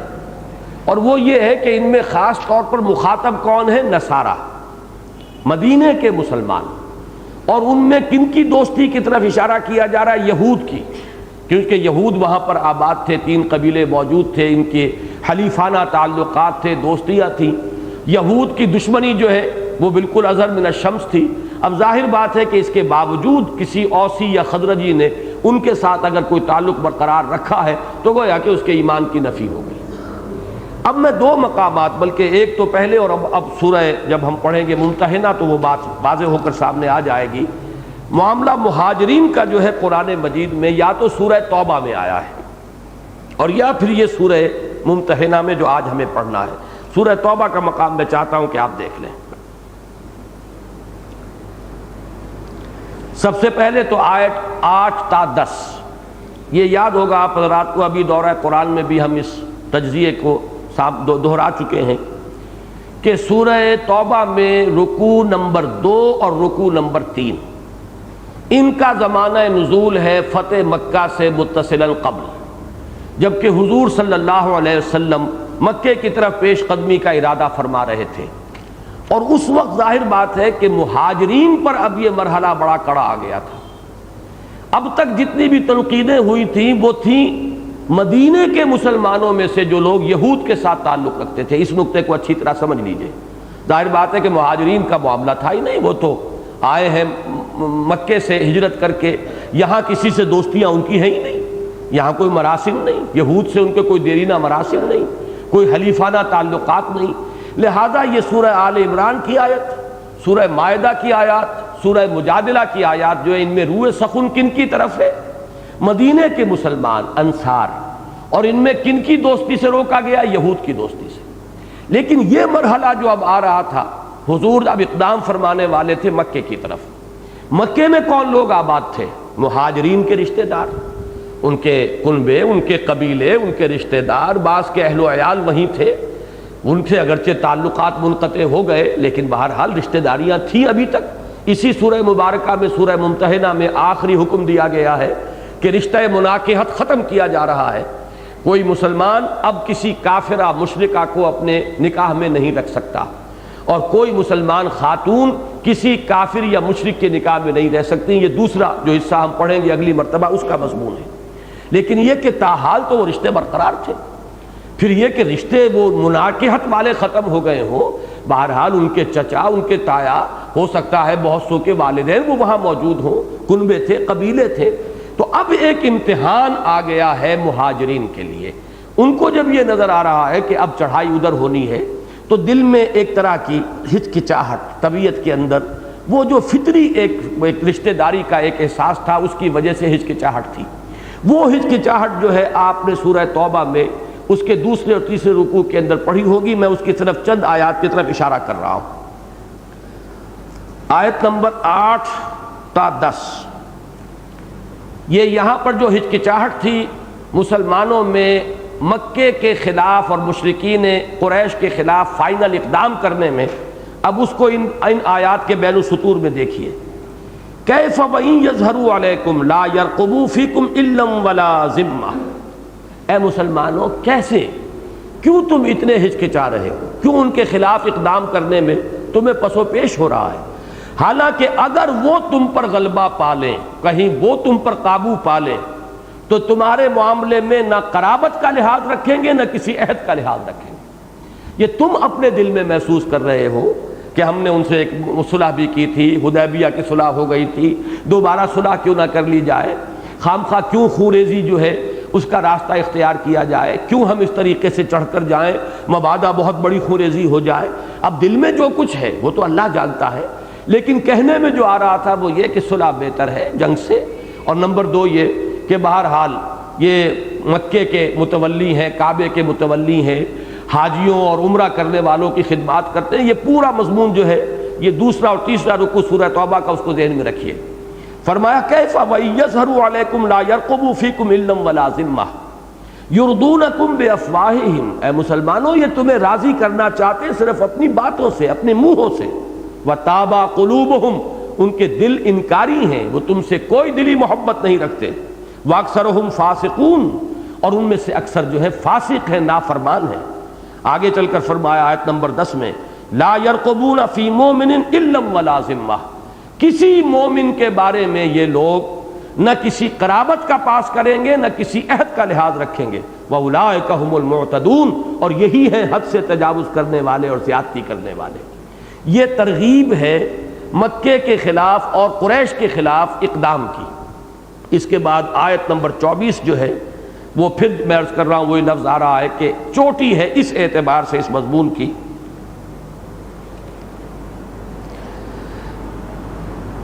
یہ آیت نمبر 23 اور 24، یا ایھا الذین آمنوا لا تتخذوا آباءکم واخوانکم اولیاء، اہل ایمان مت اختیار کرو اپنے باپوں کو اور اپنے بھائیوں کو ولی کی حیثیت سے، ان استحبوا الکفر علی الایمان، اگر انہوں نے ایمان پر کفر کو ترجیح دی ہے، ایمان کے مقابلے میں کفر سے محبت کی ہے، ومن یتولہم منکم فاولئک ھم الظالمون، اور جو کوئی بھی تم میں سے ان کے ساتھ دوستی رکھے گا، یہ ولایت باہمی کا رشتہ، قلبی محبت کا رشتہ رکھے گا، تو وہی لوگ ظالم ہیں۔ اور ظالم کا لفظ قرآن مجید کی اصطلاح میں بڑا ثقیل ہے، اکثر و بیشتر اس کا اطلاق مشرکین پر ہوتا ہے۔ اب دیکھیے وہ آیت آ گئی، قل کہہ دیجئے نبی، ان کان آباؤکم وابناؤکم واخوانکم وازواجکم وعشیرتکم، یہ بالکل سورہ مجادلہ کی آخری آیت اور یہ سورہ توبہ کی آیت ہم وزن ہے، لیکن وہاں روح سخن کن سے تھا؟ نصارہ سے، مدینے کے انصار سے، اور روکا گیا تھا یہود کی دوستی سے۔ یہاں روح سخن کن کی طرف ہے؟ مہاجرین کی طرف، اور روکا جا رہا ہے قریش کی دوستی سے، اور وہاں جو رشتہ داریاں ہیں اور تعلقات ہیں ان کو برقرار رکھنے سے۔ کہہ دیجئے کہ اگر تمہیں اپنے باپ اور اپنے بیٹے اور اپنے بھائی اور اپنی بیویاں اور اپنے رشتہ دار اور وہ مال جو تم نے جمع کیے ہیں اور وہ تجارت جس کا تمہیں کساد کا اندیشہ رہتا ہے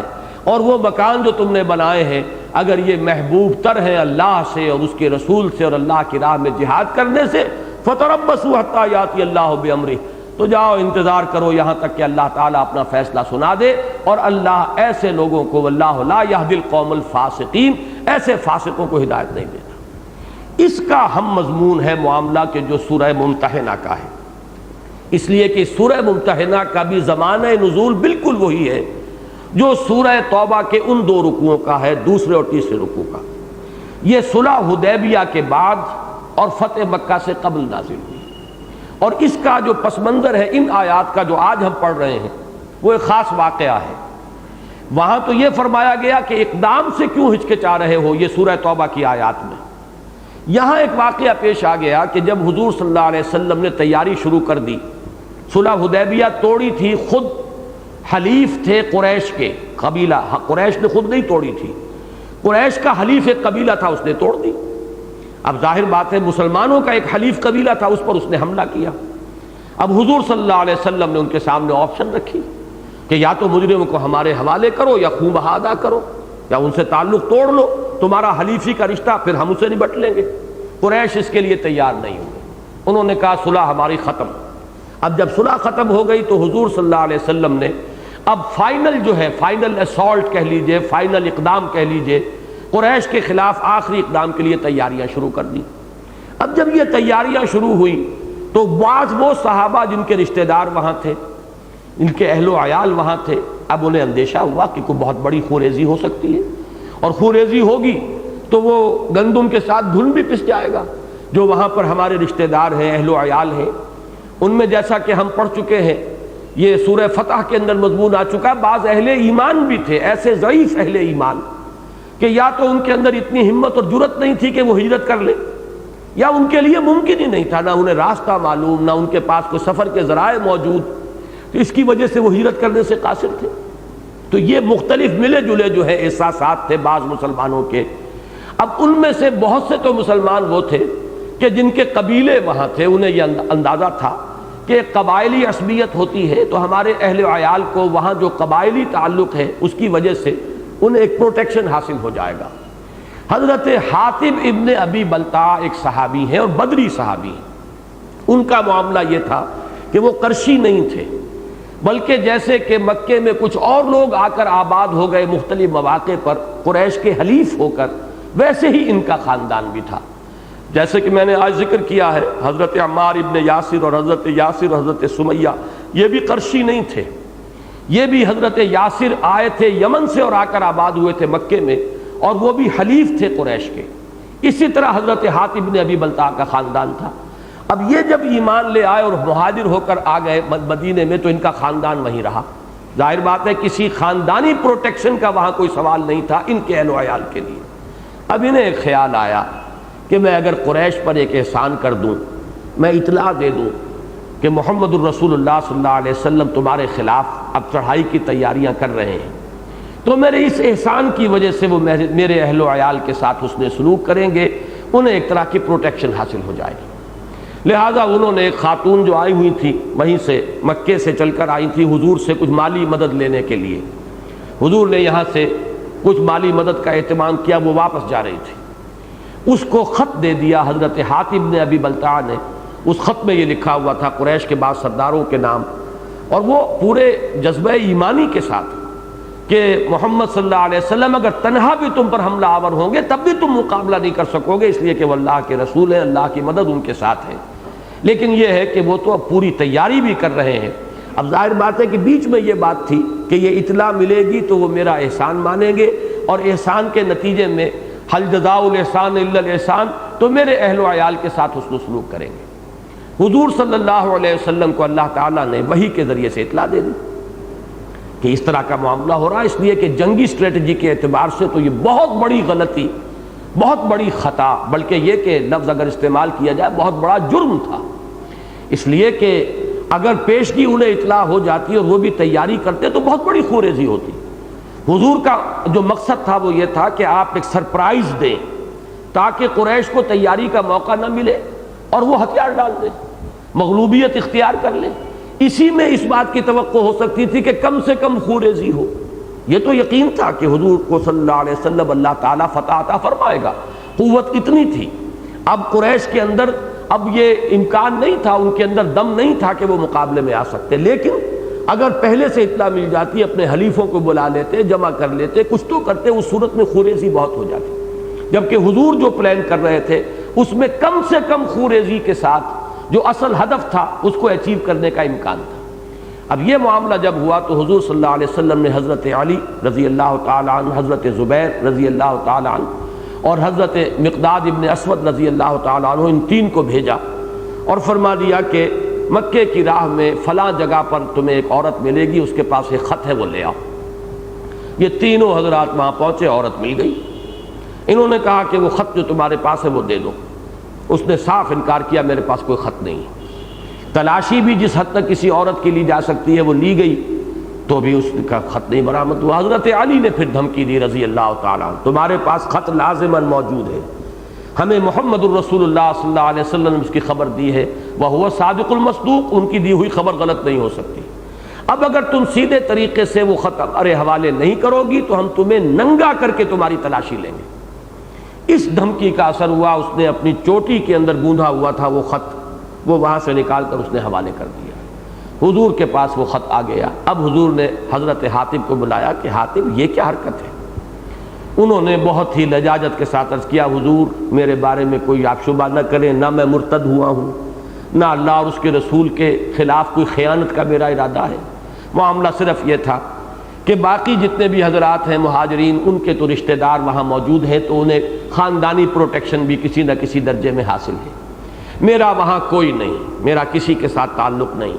تو میرے اہل و عیال کا وہاں پہ حفاظت کا کوئی ذریعہ نہیں ہے، تو میں نے یہ سوچا کہ اگر میں ان کے ساتھ کوئی حسن سلوک کا معاملہ کروں تو شاید وہ میرے اہل و عیال کے ساتھ نرمی کریں۔ تو حضور صلی اللہ علیہ وسلم نے فرمایا، مسلمانوں سے ظاہر بات ہے کہ بہت ایک اہم واقعہ ہوا تھا تو سب صحابہ موجود ہوں گے، کہ حاتب نے بالکل صحیح بات کہہ دی ہے، صدقکم، اس نے سچ بات تمہارے سامنے رکھ دی. گویا کہ یہ ایک طرح کی حضور کی طرف سے ان کی جانب سے گویا کہ عذر قبول کر لینے کا ایک انداز تھا. حضرت عمر کی جلالی طبیعت، انہوں نے فوراً فرمایا کہ عرض کیا کہ حضور مجھے اجازت دیجئے میں اس کی گردن اڑا دوں. تو حضور نے فرمایا نہیں عمر، یہ حاتب بدری صحابی ہے. اور کیا عجب، یہ مختلف الفاظ مختلف روایات میں آتے ہیں، ان کا حاصل یہ کیا عجب کہ اللہ تعالیٰ نے جو بدر کے اندر شریک تھے لوگ، ان کے تو اگلے پچھلے سارے گناہ معاف کر دیے. بہرحال اس کے بعد صراحت نہیں ملتی کہ آیا حضور نے کوئی تنبیہ بھی کی یا نہیں، کوئی سزا دی یا نہیں دی. جیسے کہ حضرت کعب ابن مالک کو سزا دی گئی ہے جس کا ذکر سورہ توبہ میں ہے، 50 دن کا مقاطعہ ہوا. اس طرح کا بھی کوئی ذکر موجود نہیں ہے، لیکن یہ کہ یہ واقعہ ہے پس منظر میں. اب اس کو اصولی طور پر یہ سمجھ لیجئے، قرآن مجید پر تدبر کا یہ اصول میں نے بارہا بیان کیا ہے کہ شان نزول کی جہاں روایت ہمیں ملے اس اعتبار سے بڑی قیمتی ہوتی کہ ان آیات کا جو اولین مفہوم ہے، جس وقت کہ وہ نازل ہوئی اس وقت صحابہ نے اس کا مفہوم کیا سمجھا، اس کو سمجھنے کے لیے تو شان نزول کی روایات بہت مفید ہیں. اس لیے کہ ہر حرف جو ہے اور ہر لفظ جو ہے ابھر کر آتا ہے، اجاگر ہو جاتا ہے اپنے مفہوم کے اعتبار سے، جبکہ وہ اس کانٹیکسٹ میں سامنے آئے جس میں کہ وہ نازل ہوا. البتہ یہ کہ جیسے کہ اصول ہے، مفسرین کا اصول ہے، الاعتبار لعموم اللفظ لا لخصوص السبب، کہ اعتبار کیا جائے گا الفاظ کے عموم کا، نہ کہ خاص سبب جس پر کہ وہ الفاظ نازل ہوئے. تو اس میں ہم عموم کریں گے، جنرلائز کریں گے، اس سے جو سبق ہم اخذ کریں گے، جو رہنمائی حاصل کریں گے، وہ ابد الآباد تک کے لیے ہوگی، وہ اصولی ہوگی. تو اس کو اصولی اعتبار سے بھی سامنے رکھیے، اور وہ یہ ہے کہ چونکہ اسلام کا اصل مقصد ہے دین کی اقامت، دین کا غلبہ، نظام عدل و قسط کا قیام، میزان عدل کا نصب کیا جانا، اس کے لیے لازم ہے ایک حزب اللہ. حزب اللہ کے لیے جہاں دوسرے اوصاف ضروری ہیں وہاں ایک وصف یہ بھی ضروری ہے کہ اس میں جو شخص شریک ہو وہ ایمان کی تلوار سے سارے رشتوں کو کاٹ چکا ہو. کیا کہنے ہیں، نور علی نور، باپ بھی ہے اور صاحب ایمان بھی ہے، بیٹا بھی ہے صاحب ایمان بھی ہے. کیا کہنے ہیں، نور علی نور، بھائی ہیں دونوں صاحب ایمان ہیں، بھائی ہونے کا رشتہ بھی رہے گا، صاحب ایمان ہونے کا رشتہ بھی رہے گا اور موکل ہو جائے گا. لیکن اگر معاملہ اس کے برعکس ہو تو ایمان کی تلوار سے اگر وہ سابقہ محبتیں، سابقہ رشتہ داریاں، سابقہ حلیفی کے تعلقات اگر نہیں کاٹ سکتے تو پھر وہ حزب اللہ میں شمولیت کے قابل نہیں. اور جس جماعت کے معتدب ارکان کا یہ حال نہ ہو وہ جماعت حزب اللہ نہیں. یہ ہے اصل شے کہ جو اس کا لب لباب ہے، جو اس کا حاصل ہے، اور اس کے ضمن میں ہدایات یہاں آ رہی ہے. اللہ تعالیٰ نے اس خاص واقعے کو اس کا ایک ذریعہ بنا کر ہمیشہ ہمیش کے لیے مسلمانوں کے لیے یہ ہدایت اور رہنمائی قرآن مجید میں نازل فرما دی. اب آئیے اس کے بعد اب ہر لفظ جو ہے آپ کو خود بولتا ہوا محسوس ہوگا، ابھر کر سامنے آ جائے گا. یا ایھا الذین آمنوا لا تتخذوا عدوی وعدوکم اولیاء، اہل ایمان مت پکڑو، مت اختیار کرو میرے اور اپنے دشمن کو اپنا ولی. جو میرا بھی دشمن ہے تمہارا بھی دشمن ہے، اللہ کا اور اس کے رسول کا دشمن ہے. تو اگر تم اللہ اور اس کے رسول کے دوست ہو تو ظاہر بات ہے کہ دوست کا دشمن تمہارا اپنا دشمن ہے. اور دوسری بات یہ ہے کہ جیسے کہ سورہ توبہ کی آیات میں نے آج آپ کو سنائی کہ اگر انہیں کہیں تم پر قبضہ اور تسلط حاصل ہو جائے تو وہ تمہیں تمہارے بارے میں نہ کسی رشتہ داری کا پاس کریں گے نہ کسی عہد کا لحاظ کریں گے. تو تم ہرگز مت بناؤ میرے اور اپنے دشمن کو اپنا ولی، اپنا دوست، اپنا گرم جوش محب. تلقون الیہم بالمودہ، تم ان کی طرف محبت کی پینگیں بڑھاتے ہو. القا کہتے ہیں ڈالنا، اور الہ کے ساتھ جب آ جائے گا کسی چیز کو کسی کی طرف بڑھانا. تلقون الیہم بالمودہ، تم پیغام بھیجتے ہو یا تم ان کی طرف محبت کا ہاتھ بڑھاتے ہو. یہ دونوں ایک صاحب نے ترجمہ کیا، مولانا مودودی نے بڑا اچھا ترجمہ کیا ہے کہ تم ان سے محبت کی طرحیں ڈالتے ہو. مولانا اصلاحی صاحب نے ترجمہ کیا ان سے محبت کی پینگیں بڑھاتے ہو. مفہوم ایک ہی ہے، تلقون الیہم بالمودۃ وقد کفروا بما جاءکم من الحق. حالانکہ انہوں نے کفر کیا ہے، انکار کیا ہے اس چیز کا جو حق میں سے تمہارے پاس آیا۔ یہ حق ہے۔ اب اگر یہ حق ہے اور اگر تمہارا اس پر ایمان ہے تو جس نے اس کا کفر کیا ہے اب اس کے ساتھ دوستی چہ مانی دارت، یا تو تمہارا رشتہ اس حق کے ساتھ کمزور ہے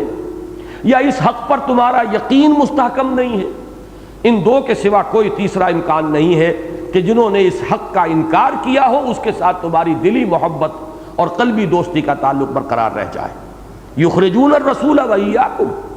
وہ نکالتے ہیں رسول کو بھی اور خود تمہیں بھی۔ اب ظاہر بات ہے کہ خطاب یہاں مہاجرین سے ہو رہا ہے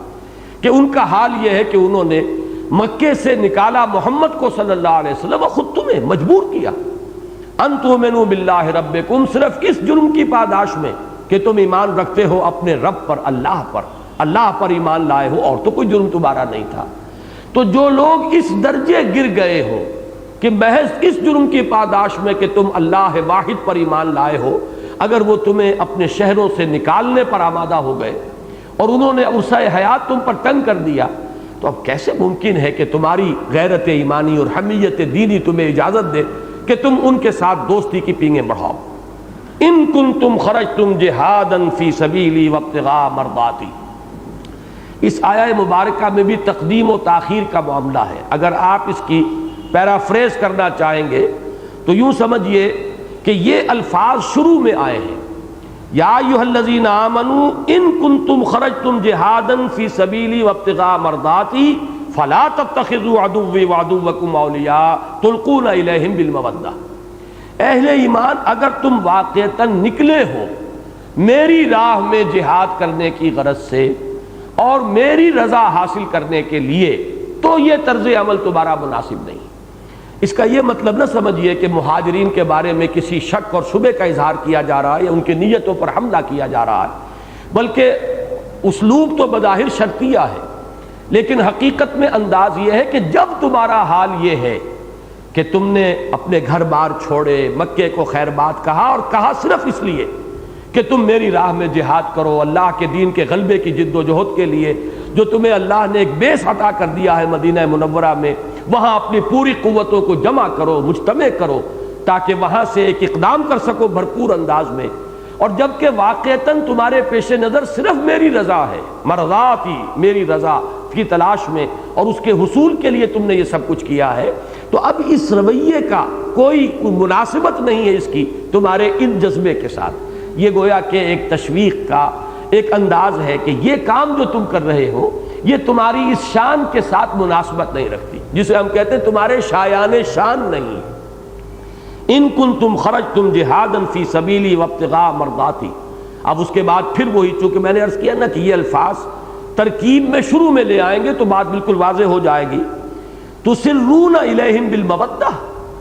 تم خفیہ طریقے پر انہیں دوستیوں کے پیغام بھیج رہے ہو۔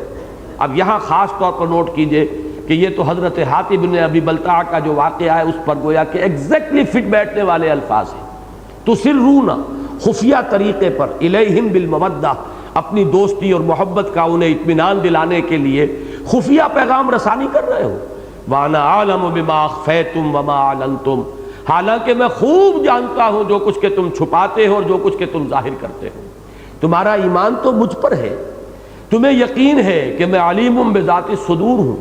تمہیں معلوم ہے کہ میں عالم الغیب والشہادہ ہوں، جیسے کہ سورہ حشر کے آخر میں آیا، هو اللہ الذی لا الہ الا هو عالم الغیب والشہادۃ هو الرحمن الرحیم۔ تو میں تو کھلے اور چھپے ہر شے کا جاننے والا ہوں۔ تو تم سوچو کہ تم نے چھپایا، ظاہر بات ہے یہ بھی کسی کام کا، کسی فعل کا جو منطقی نتیجہ ہوتا ہے اس کو سامنے لایا جا رہا ہے۔ ظاہر بات ہے کہ حضرت حاتب نے کبھی یہ نہیں سمجھا کہ اللہ کے علم میں نہیں آئے گا۔ چھپایا اگر تھا تو مسلمانوں سے چھپایا تھا، یا چھپانے کی کوشش کی تھی تو حضور سے چھپانے کی کوشش کی تھی، خطا اسی درجے میں تھی۔ لیکن یہ کہ اللہ تعالیٰ اس میں جو مخفی پہلو تھا کہ یہ بھی تو ایک امکان ہو سکتا ہے تمہارے اس طرز عمل کا ایک پہلو یہ بھی تو ہو سکتا ہے، تو اس کے اندر جو چھپی ہوئی بات تھی اسے اور نمایاں کیا۔ وَأَنَا أَعْلَمُ بِمَا أَخْفَيْتُمْ وَمَا أَعْلَنْتُمْ وَمَنْ يَفْعَلْهُ مِنْكُمْ فَقَدْ ضَلَّ سَوَاءَ السَّبِيلِ، جو کوئی تم میں سے یہ کام کرے گا تو وہ تو پھر سیدھی راہ سے بھٹک گیا۔ قَدْ ضَلَّ سَوَاءَ السَّبِيلِ، سیدھا راستہ یہ قرآن مجید میں مختلف اصطلاحات آتی ہیں. صراط مستقیم یہ سب سے زیادہ استعمال ہوا. اہدنا الصراط المستقیم سورہ فاتحہ میں آیا ہے. کہیں صراط سوی آتا ہے. سوا کہتے ہیں برابر برابر کو. خط استوا وہ ہے جو ہمارے یہ جو بھی ہماری زمین ہے، کرہ زمین، اس کو دو برابر حصوں میں تقسیم کرتا ہے. تو سوا سبیل وہ ہے کہ جو بالکل درمیانی راستہ ہے. اسی کو قصد السبیل بھی کہا گیا ہے، درمیانی راستہ.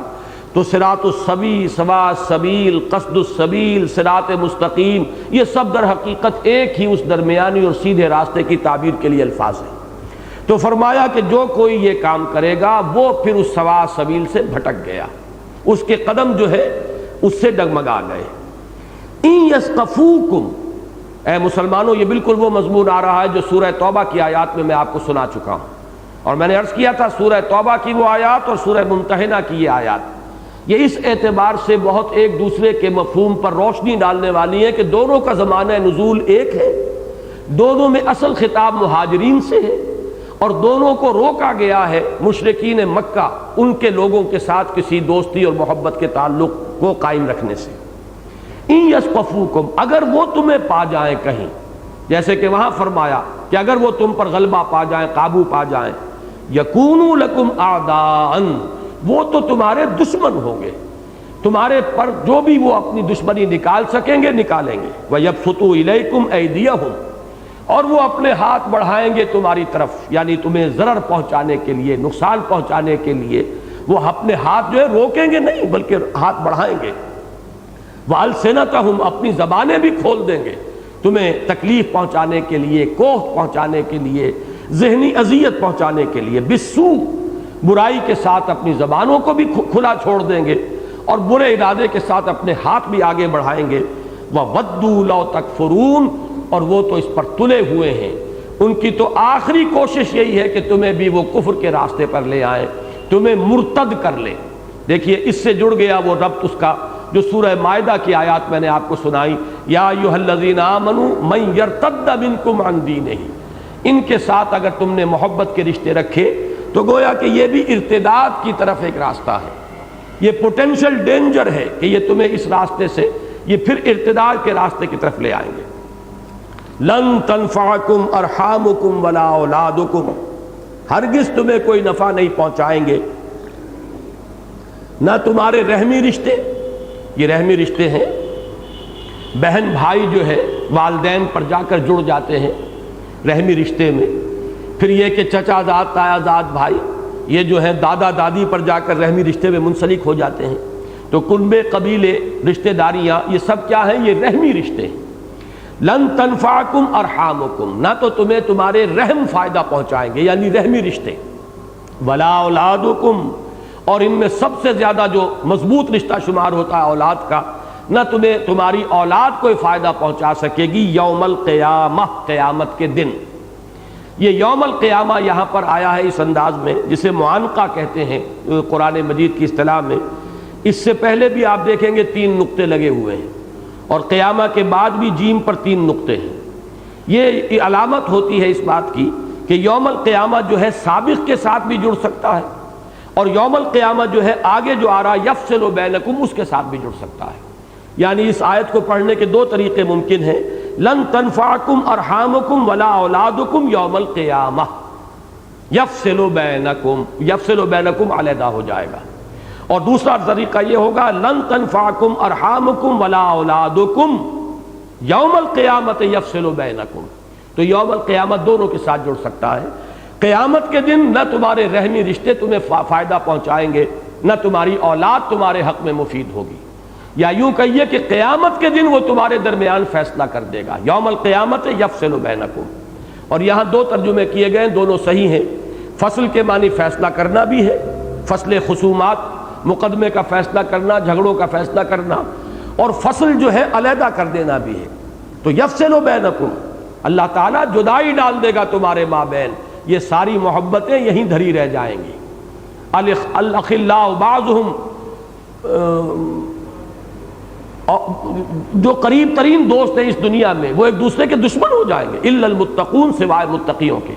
تو یہ محبتیں، یہ رشتے، یہ دوستیاں، یہ حلیفی کے تعلقات، یہ سارے کے سارے جو ہیں یہیں پر ختم ہو جائیں گے، قیامت کے دن جو ہے وہ تو جدائی پڑ جائے گی۔ جیسے کہ دو مقامات پر سب سے زیادہ لرزا دینے والے انداز میں یہ مضمون آیا ہے، سورہ معارج میں آیا اور پھر سورہ عبس میں آیا کہ انسان اس روز یفر المرء، دوڑے گا بھاگے گا، من اخیہ و امہ و ابیہ و صاحبتہ و بنیہ، وہ اپنے بھائی سے، بیٹے سے، باپ سے، اولاد سے، سب سے۔ اور سورہ معارج میں تو یہاں تک بات پہنچا دی گئی کہ پوری نوع انسانی کو انسان چاہے گا کہ جھونک دو جہنم میں، میرے باپ کو بھی، اولاد کو بھی، بیٹے کو بھی، بیوی کو بھی، میرے پورے کنبے کو بھی، اور تمام انسانوں کو کسی طرح مجھے بچا لو۔ تو یہ جو جس کو ہم کہتے ہیں نفسی نفسی، قیامت کے دن تو نفسی نفسی ہو کر رہے گی۔ تو فرمایا لن تنفعکم ارحامکم ولا اولادکم یوم القیامت یفصل بینکم، تمہارے لیے ہرگز نفع بخش نہیں ہوں گے، نہ رحمی رشتے، نہ تمہاری اولاد، قیامت کے دن اللہ تعالیٰ جدائی ڈال دے گا تمہارے مابین، یا فیصلہ کر دے گا تمہارے مابین۔ واللہ بما تعملون بصیر، اور جو کچھ تم کر رہے ہو اللہ اسے دیکھ رہا ہے۔ قد کانت لکم اسوۃ حسنۃ فی ابراہیم والذین معہ، تمہارے لیے ایک نہایت عمدہ نمونہ ہے، اعلیٰ مثال ہے، اسوہ ہے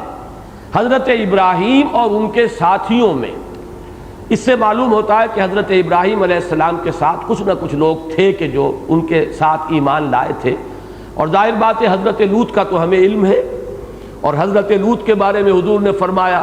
کہ پہلا انسانی جوڑا جس نے اللہ کی راہ میں ہجرت کی حضرت لوط اور ان کی اہلیہ بھی تھی۔ غالباً ان کا یا تو انتقال ہوا ہے کہ بعد میں انہوں نے شادی کی ہے جا کر عمورہ اور صدوم کی بستیوں میں، جن کی طرف کہ حضرت لوط کو بعد میں بھیجا گیا، اور وہ جو بیوی تھی ان کی وہ کافر رہی، اور وہ جو بھی ہلاک ہوئی قوم ان کے ساتھ ہی ہلاک ہوئی۔ لیکن جب ہجرت کی ہے یہاں سے عراق سے حضرت ابراہیم کے ساتھ، تو ان کے ساتھ ان کی اہلیہ بھی تھی۔ تو معلوم یہ ہوتا ہے کہ ایک گروہ تھا چاہے وہ کتنا ہی مختصر ہو۔ تو فرمایا کہ ابراہیم اور ان کے ساتھیوں میں تمہارے لیے مسلمانوں ایک نہایت عمدہ مثال ہے، عمدہ اسوہ موجود ہے۔ اذ قالوا لقومہم، جبکہ انہوں نے فرمایا تھا اپنی قوم سے، انا براء منکم، ہم بری ہیں تم سے، ومما تعبدون من دون اللہ، اور ہم اعلان برات کرتے ہیں ان سب سے جن کو تم پوج رہے ہو، جن کی بندگی اور پرستش کرتے ہو اللہ کے سوا، تم سے بھی اور تمہارے معبودوں سے بھی ہم بیزاری کا اظہار کرتے ہیں، اعلان لا تعلقی کرتے ہیں، اعلان برات کرتے ہیں۔ اب دیکھیے الفاظ بڑے سخت آ رہے ہیں، اور اسی کو اسوہ قرار دیا جا رہا ہے کہ اے مسلمانوں تمہارے لیے اس میں اسوہ ہے۔ یہ سختی اور یہ غلظت ہونی چاہیے، جیسے کہ فرمایا گیا عزت علی الکافرین، یا جیسے کہ سورہ فتح میں فرمایا گیا کہ مسلمانوں کی شان کیا ہے، رحماء بینہم اشداء علی الکفار، تو اشداء علی الکفار کی شان ہونی چاہیے۔ تو انہوں نے کیا فرمایا تھا حضرت ابراہیم اور ان کے اہل ایمان ساتھیوں نے، انا براء منکم ومما تعبدون من دون اللہ کفرنا بکم، ہم نے تمہارا کفر کیا، تمہارا انکار کر رہے ہیں، تم نے اللہ کا انکار کیا، اللہ کے دین کا انکار کیا، ہم تمہارا انکار کرتے ہیں، تم سے کفر کرتے ہیں۔ یہ لفظ جیسے کہ آیت الکرسی کی بعد والی آیت میں بھی آیا ہے، فَمَن يُؤْمِن بِاللَّهِ ہے، جیسے کہ فرمایا گیا جس نے کفر کیا اور طاغوت کا کفر کیا اور اللہ پر ایمان لایا، یہ لازم ہے کہ ظاہر بات ہے کہ نفی کے ساتھ اس بات آتا ہے، فَمَن يَكْفُرْ بِالطَّاغُوتِ وَيُؤْمِن بِاللَّهِ فَقَدِ اسْتَمْسَكَ بِالْعُرْوَةِ الْوُثْقَىٰ، تو وہی لفظ یہاں پر بھی آیا، کفرنا بکم، ہم نے تمہارا کفر کیا، وَبَدَا بَيْنَنَا وَبَيْنَكُمُ الْعَدَاوَةُ وَالْبَغْضَاءُ أَبَدًا، اب ہمیشہ کے لیے ہمارے اور تمہارے درمیان دشمنی اور بغض جو ہے پیدا ہو گیا ہے۔ یہ الفاظ بڑے ثقیل ہیں، یہ اسی لیے تاکہ اصل حقیقت واضح ہو جائے کہ صرف یہ نہیں کہ محبت ہو، محبت سے آگے بڑھ کر بات ہے، ان سے نفرت ہو، ان سے عداوت ہو، ان سے بغض ہو۔ جب تک کہ یہ شکل پیدا نہیں ہوتی اسوہ ابراہیمی پر تمہارا عمل نہیں ہوگا، کہ نہ صرف یہ کہ ان کے ساتھ محبت کے رشتے کٹ جائیں، بلکہ جب وہ کفر کو انہوں نے پسند کیا، انہوں نے جب اللہ اس کے رسول کا دشمن بننا گوارا کیا، تو اب وہ تمہیں محسوس ہو کہ وہ تمہارے دشمن ہیں۔ جب تک کہ تمہارے اور ان کے درمیان یہ عداوت اور بغض کا رشتہ قائم نہیں ہوگا، اسوہ ابراہیمی پر عمل نہیں ہوگا۔ پھر ذرا نوٹ کیجئے الفاظ، جیسا کہ میں نے عرض کیا اس موضوع پر یہ قرآن مجید کا کلائمیکس ہے، نقطہ عروج ہے، یہ سختی اور یہ انداز آپ کو کہیں اور نہیں ملے گا۔ قد کانت لکم اسوۃ حسنۃ فی ابراہیم والذین معہ اذ قالوا لقومهم انا براء منکم ومما تعبدون من دون اللہ کفرنا بکم وبدا بیننا وبینکم العداوۃ والبغضاء ابدا، ہمیشہ کے لیے اب تمہارے اور ہمارے درمیان دشمنی اور بغض پیدا ہو گئی، حتی تؤمنوا باللہ وحدہ، یہاں تک کہ تم اللہ واحد پر ایمان لاؤ، اس کی توحید کا اقرار کرتے ہوئے۔ اس لیے کہ ہماری دشمنی کوئی ذاتی دشمنی ہے نہیں ہے، یہ دشمنی ہے اللہ اور اس کے رسول کی وجہ سے۔ الحب فی اللہ والبغض فی اللہ، محبت ہے تو اللہ کے لیے اور دشمنی ہے تو اللہ کے لیے۔ من اعطى للہ ومنع للہ واحب للہ وابغض للہ فقد استکمل الایمان، جس نے محبت کی تو اللہ کے لیے کی اور دشمنی رکھی تو اللہ کے لیے رکھی، اور کسی کو کچھ دیا تو اللہ کے لیے دیا اور کسی سے کچھ روکا تو اللہ کے لیے روکا، اس شخص نے اپنے ایمان کی تکمیل کر لی۔ اللہم ربنا اجعلنا منہم، اللہ تعالی ہمیں ان لوگوں میں شامل ہونے کی توفیق عطا فرمائے۔ تو فرمایا جب تک کہ تم اللہ واحد پر اور اس کی توحید کا اقرار کرتے ہوئے ایمان نہیں لاؤ گے، اب تم سے محبت کا رشتہ تو درکنار، اب تو ہمارے اور تمہارے درمیان دشمنی ہے، بغض ہے، عداوت ہے۔ الا قول ابراہیم، سوائے ابراہیم کے ایک قول کے۔ اب یہ الا جو آیا ہے استثناء، اس کے بارے میں دو آراء ہیں۔ ایک تو یہ کہ اسوہ ابراہیمی میں ایک بات ایسی ہے مسلمانوں، وہ تمہارے لیے اسوہ نہیں قرار پائے گی۔ وہ ابراہیم کی طبیعت میں بہت حلم تھا، بہت نرمی تھی، بہت رقت تھی، لہذا اس سے ایک معاملہ ہو گیا، ہم نے اسے معاف کیا، لیکن یہ کہ تم یہ جان لو کہ اس کا یہ پہلو جو ہے تمہارے لیے اسوہ نہیں۔ بعض حضرات نے رائے دی ہے کہ یہ استثناء ہے ان کی جو اعلان برات تھا، حضرت ابراہیم نے جو اپنی قوم سے اور اپنے والد سے جو اعلان برات کیا تھا، یہ گویا کہ اس میں ایک استثناء ہے۔ بہرحال یہ دونوں مفہوم جو ہیں جہاں تک اصل مدعا ہے اس کے اعتبار سے کوئی فرق واقع نہیں ہوتا، کہ ایک چیز البتہ ایسی ہوئی حضرت ابراہیم سے، اور وہ کیا ہے؟ الا قول ابراہیم لابیہ لاستغفرن لک۔ حضرت ابراہیم نے، جیسے کہ سورہ مریم میں تفصیل سے آیا ہے، جب والد نے حکم دیا کہ میرے گھر سے نکل جاؤ،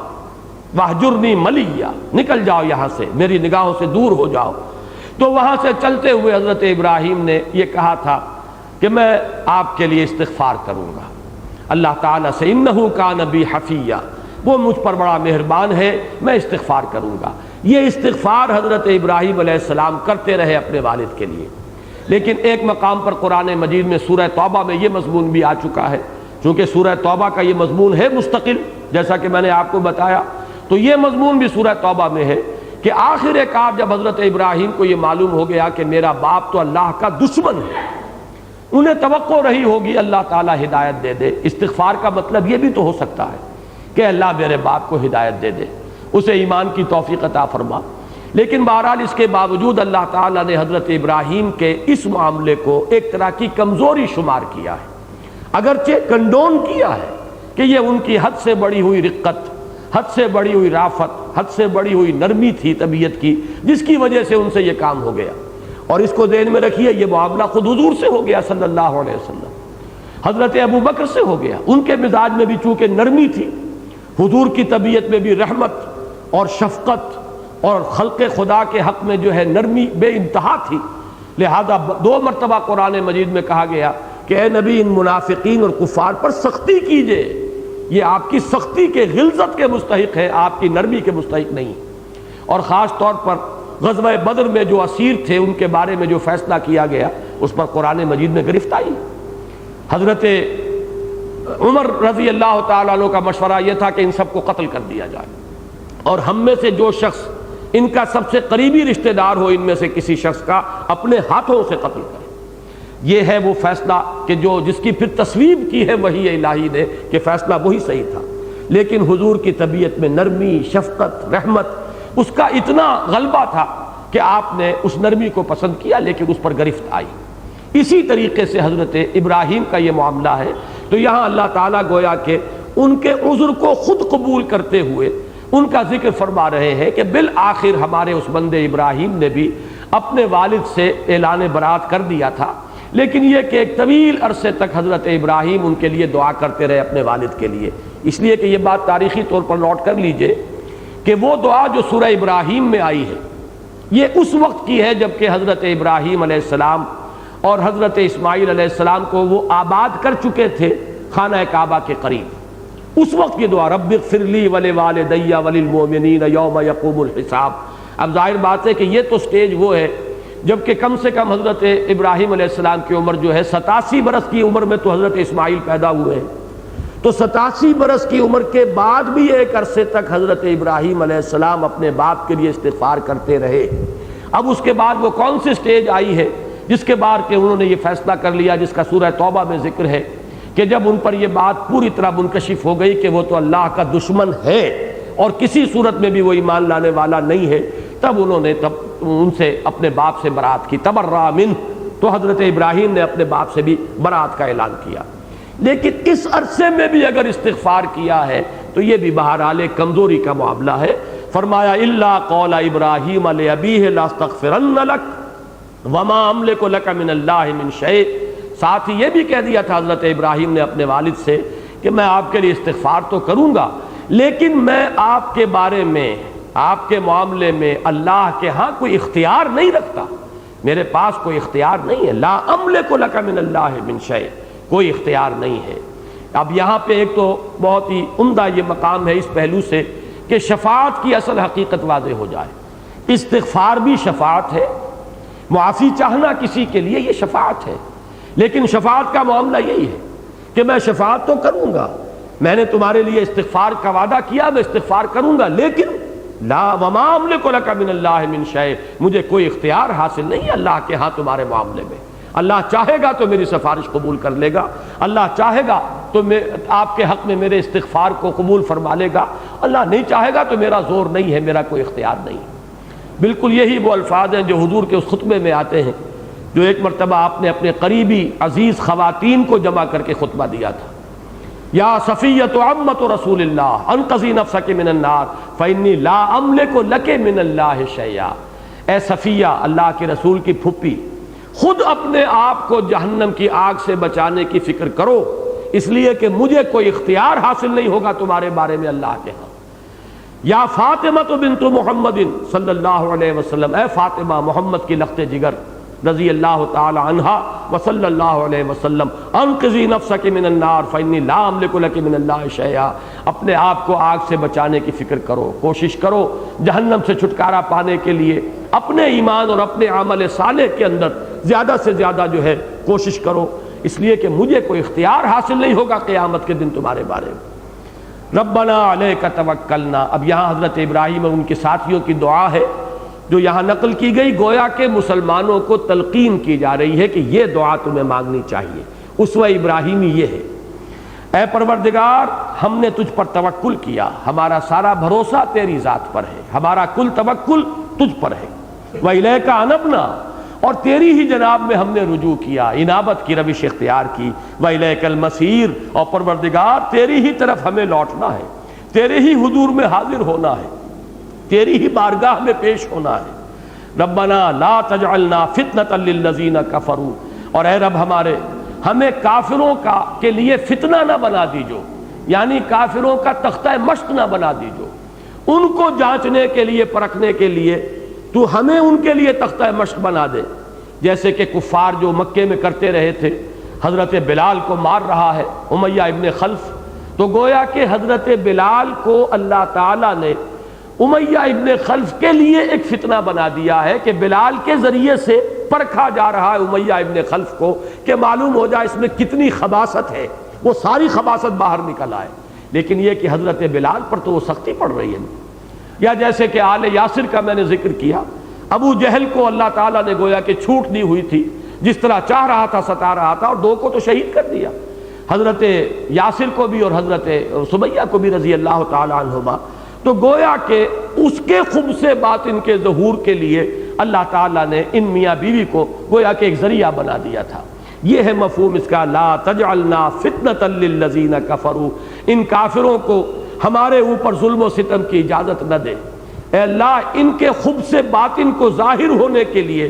وہ ہمیں ذریعہ نہ بنا کہ ثابت ہو جائے کہ ان کے اندر کتنی خباثت چھپی ہوئی ہے۔ وغفر لنا ربنا، اور اے رب ہمارے ہمیں بخش دے، ہماری خطاؤں سے درگزر فرما،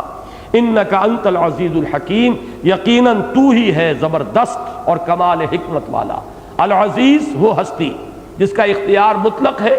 جس کے اختیارات پر کوئی تحدید نہیں، کوئی پابندی نہیں، اور الحکیم جس کی حکمت کامل ہے، یعنی جس کا اختیار استعمال ہوتا ہے حکمت کے ساتھ، الٹپ نہیں ہوتا بلکہ حکمت کے ساتھ استعمال ہوتا ہے۔ لقد کان لکم فیہم اسوۃ حسنہ، اے لوگو، اے اہل ایمان، تمہارے لیے ان میں، ان کی ذات میں، ان کی روش میں، ان کے رویے میں ایک نہایت عمدہ مثال ہے، اسوہ ہے۔ لیکن یہاں نوٹ کیجئے یہ وہی الفاظ آئے ہیں جو سورہ احزاب میں آئے ہیں، وہ مشہور آیت لقد کان لکم فی رسول اللہ اسوۃ حسنۃ لمن کان یرجو اللہ والیوم الآخر وذکر اللہ کثیرا۔ محمد الرسول اللہ صلی اللہ علیہ وسلم کی ذات اور شخصیت میں اے اہل ایمان تمہارے لیے نہایت عمدہ مثال اور نمونہ ہے، لیکن کس کے لیے؟ اس کے لیے جو اللہ پر یقین رکھتا ہو اور یوم آخر پر یقین رکھتا ہو، امیدوار ہو یوم آخر کا۔ یہ بالکل ایسی ہی بات ہے جیسے قرآن مجید کے بارے میں فرمایا ھدی للناس، تمام انسانوں کے لیے ہدایت ہے، لیکن ھدی للمتقین، صرف ان لوگوں کے لیے ہدایت ہے جن کے دل میں کوئی خدا ترسی موجود ہے۔ یعنی اپنی جگہ تو اس میں ہدایت کاملہ ہے تمام انسانوں کے لیے، جو پڑھے لکھے ہوں ان کے لیے بھی اور نہ پڑھے لکھے ہوں ان کے لیے بھی، عوام کے لیے بھی، خواص کے لیے بھی، بڑے بڑے حکماء اور فلاسفہ کے لیے بھی، اور کاشتکاروں اور مزدوروں کے لیے بھی، آج کے انسان کے لیے بھی اور آج سے 1400 برس پہلے کے انسان کے لیے بھی، اور اگر دنیا کی زندگی ابھی ہے تو آج سے 1000 برس کے بعد کے انسان کے لیے بھی، سب کے لیے ہدایت کاملہ اس قرآن میں ہے۔ لیکن اس کی ہدایت سے فائدہ کون اٹھائے گا؟ صرف وہی جس میں تقویٰ کی کوئی نہ کوئی رمق ہے، جو کہ اللہ تعالیٰ کا کسی درجے میں اپنے دل میں کوئی پاس رکھتا ہے، کوئی خیال ہے اسے اللہ کے حضور میں حاضری کا، تو عملاً مفید اسی کے حق میں ہے قرآن مجید۔ اسی طرح حضور کی ذات میں اسوہ کاملہ ہے ابد الآباد تک کے لیے، لیکن کس کے لیے؟ لمن کان یرجو اللہ والیوم الآخر، اس کے لیے جو اللہ کا بھی امیدوار ہے اور یوم آخر کا بھی امیدوار ہے، اللہ سے ملاقات کا امیدوار، اللہ کی رحمت کا امیدوار، اللہ کی مغفرت کا امیدوار، اور یوم آخر کا امیدوار کہ وہ دن آ کر رہے گا۔ میں نے عرض کیا یہی الفاظ وہاں آئے لقد کان لکم فی رسول اللہ اسوۃ حسنۃ لمن کان یرجو اللہ والیوم الآخر، یہاں بھی لقد کان لکم فیہم اسوۃ حسنۃ لمن کان یرجو اللہ والیوم الآخر ومن یتول فإن اللہ ھو الغنی الحمید۔ اور جو پیٹھ موڑ لے اتنی باتوں کی وضاحت کے بعد اس مضمون پہ، جیسا کہ میں نے عرض کیا یہ حرف آخر ہے، یہ مقام، یہ کلائمیکس ہے، یہ چوٹی ہے۔ فرمایا اس کے بعد بھی اگر روگردانی کوئی کرے گا، اس کے بعد بھی اس کے مخالف کوئی روش اختیار کرے گا، اس کے برعکس کوئی رویہ اختیار کرے گا، فرمایا فإن اللہ ھو الغنی الحمید، تو اللہ تعالیٰ تو غنی اور حمید ہے۔ یہ اللہ تعالیٰ کی شان استغنا، یہ گویا کہ ایک طرح سے اس کی طرف سے اپنی نگاہ رحمت اور نگاہ شفقت کو پھیر لینے کا انداز ہے کہ پھر اللہ سے اس کا کوئی تعلق نہیں، جیسے کہ جو آیات میں نے پہلے آپ کو سنائی ہے کہ پھر اس کا کوئی تعلق اللہ کے ساتھ نہیں ہوگا۔ فإنہ منہم، جو ان کے ساتھ دوستی کرے گا پھر وہ انہی میں سے شمار ہوگا۔ وہی انداز یہاں فإن اللہ ھو الغنی الحمید، تو اللہ تو غنی اور حمید ہے، اسے کسی کے احتیاج نہیں، کوئی اس کی بات مانے نہ مانے اس کے سلطنت میں کوئی کمی نہیں آئے گی۔ جیسے کہ ایک حدیث میں بڑے پیارے الفاظ آئے، حدیث قدسی ہے کہ اے میرے بندو،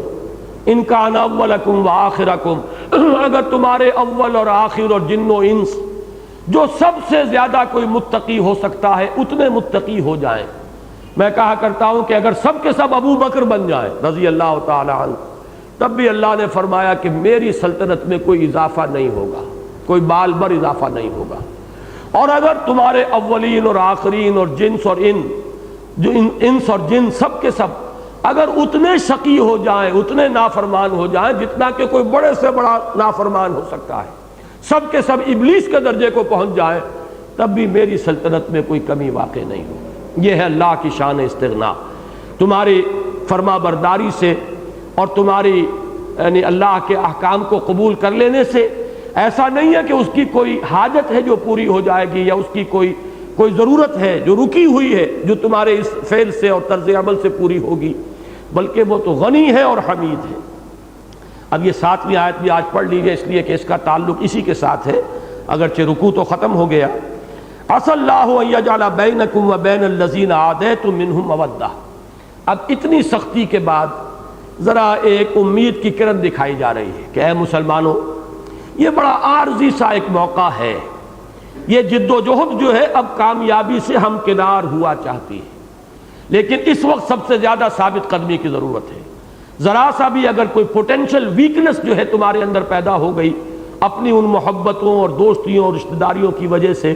تو گویا کہ وہ منزل جو بالکل سامنے آ چکی ہے تم اس سے دور رہ جاؤ گے، پیچھے رہ جاؤ گے، کھوٹی ہو جائے گی منزل تمہاری۔ لیکن ہو سکتا ہے کہ جیسے ہی یہ منزل سر ہو جائے، یہ مرحلہ طے ہو جائے، جیسا کہ ہو گیا کچھ ہی عرصے کے بعد جب مکہ فتح ہو گیا، اکثریت وہاں کی ایمان لے آئی، جو بیریئر تھا ختم ہو گیا، اب دوستی کرو، اب محبتیں تمہاری قائم رہے۔ یہ ایک تھوڑے سے وقت کی، جب تک یہ جد و جہد کا انقلابی عمل ابھی جاری ہے، ابھی جبکہ انقلاب مکمل نہیں ہوا، ابھی اس کے ثمرات ظاہر نہیں ہوئے، لہذا یہ وقت کڑا ہے، اور اس کڑے وقت میں تمہیں اس حکم پر سختی کے ساتھ عمل کرنا چاہیے۔ لیکن عسى اللہ ان یجعل بینکم وبین الذین عادیتم منہم مودہ، ہو سکتا ہے، قریب ہے، ان قریب ہوا چاہتا ہے کہ اللہ تعالیٰ تمہارے اور ان لوگوں کے مابین جن کے درمیان اس وقت دشمنی پیدا ہو چکی ہے، محبت پیدا کر دے، مودت پیدا کر دے، حالات بدل جائیں، وہ ایمان لے آئیں، تو اس کے بعد جو ہے، اور یہ جو کشمکش ہے، مقابلہ ہے، محاذ آرائی ہے، یہ ختم ہو جائے، تو پھر تمہارے لیے کھلی چھوٹ ہوگی۔ تم اپنی ان محبتوں کی تجدید کرو،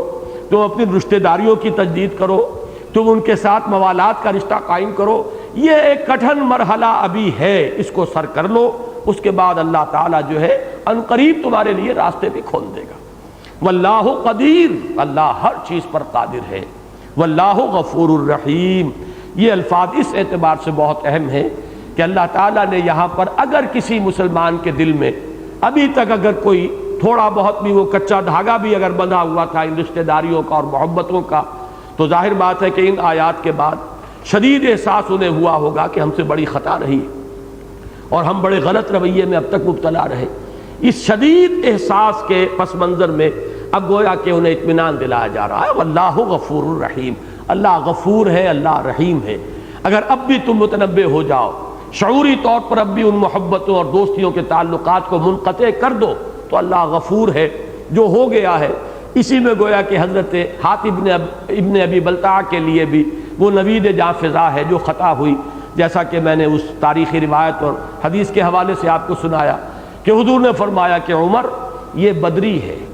اور کیا عجب کہ اللہ تعالیٰ نے بدریوں کے تمام اگلے پچھلے گناہ معاف کر دیے ہوں، لہذا ایک خطا ہو گئی ہے۔ یعنی یہ کہ زمین و آسمان کا فرق ہے۔ ایک تو یہ ہے کہ آپ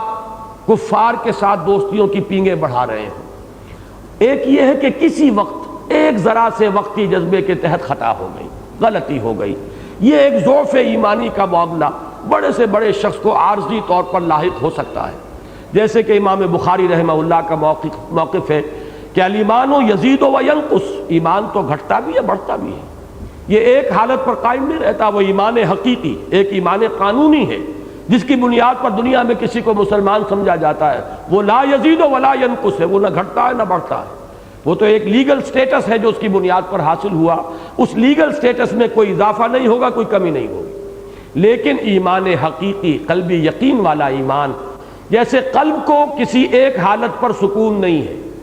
کبھی یہ سکڑ رہا ہے اور کبھی یہ پھیل رہا ہے، اسی طرح اس قلب سے متعلق جو چیزیں ہیں ان کو بھی ثبات نہیں ہوتا، ٹکاؤ اس کو حاصل نہیں ہوتا، ان میں بھی کمی بیشی ہوتی رہے گی۔ تو ایمان قلبی جو ہے، یقین قلبی، اس میں اضافہ بھی ہوگا، کمی بھی ہوگی، کبھی کمی ہوگی تو کسی وقت کوئی خطا کا صدور بھی ہو جائے گا۔ لیکن اللہ غفور ہے، اللہ رحیم ہے۔ اگر انسان بحیثیت مجموعی سیدھی راہ پر چل رہا ہے، اس کی توانائیاں، قوتیں صحیح رخ پر صرف ہو رہی ہیں، تو اگر کہیں لغزش ہو جائے، خطا ہو جائے، تو اللہ بخشنے والا ہے، معاف فرمانے والا ہے۔ جیسے کہ میں مثال دیا کرتا ہوں کہ آپ راستے پر چل رہے ہیں، کہیں پاؤں پھسل گیا، گر گئے، لیکن فوراً اٹھ کھڑے ہوئے اور چل پڑے، تو یہ تو کسی بھی انسان کے ساتھ ہو سکتا ہے۔ پاؤں کس کا نہیں پھسل سکتا؟ بلکہ وہ جو کہتے ہیں کہ گرتے ہیں شہسوار ہی میدان جنگ میں، جو اپنے گھر میں بیٹھا رہے گا اس کے لیے کیا ہے، جو میدان میں آئے گا اسی کے لیے گرنے کا موقع بھی ہے۔ لہذا اہل ایمان سے کسی وقت کسی خطا کا صدور ہو جانا بلکہ یہ کہ یہاں تو معاملہ جو ہے حضرت ابراہیم تک لے آیا گیا کہ ایک نرمی ان کے دل میں بھی تھی اپنے والد کے لیے. وہ حلیم الطبع انسان تھے, کافی عرصہ لگا ہے انہیں, اس کے بعد انہوں نے اعلان برات کیا اپنے والد سے. اسی طرح اگر کسی مسلمان سے خطا ہو گئی تو اللہ تعالیٰ درگزر فرمانے والا ہے. اگر اسے اپنی خطا کا شعور ہو جائے, احساس ہو جائے, اعتراف کر لے اور توبہ کرے تو اللہ تعالیٰ قدیر بھی ہے اور اللہ رحیم اور غفور بھی ہے. بارک اللہ لی ولکم فی القرآن العظیم ونفعنی وإیاکم بالآیات والذکر الحکیم. ابھی ہم نماز عشاء کی ادا کریں گے.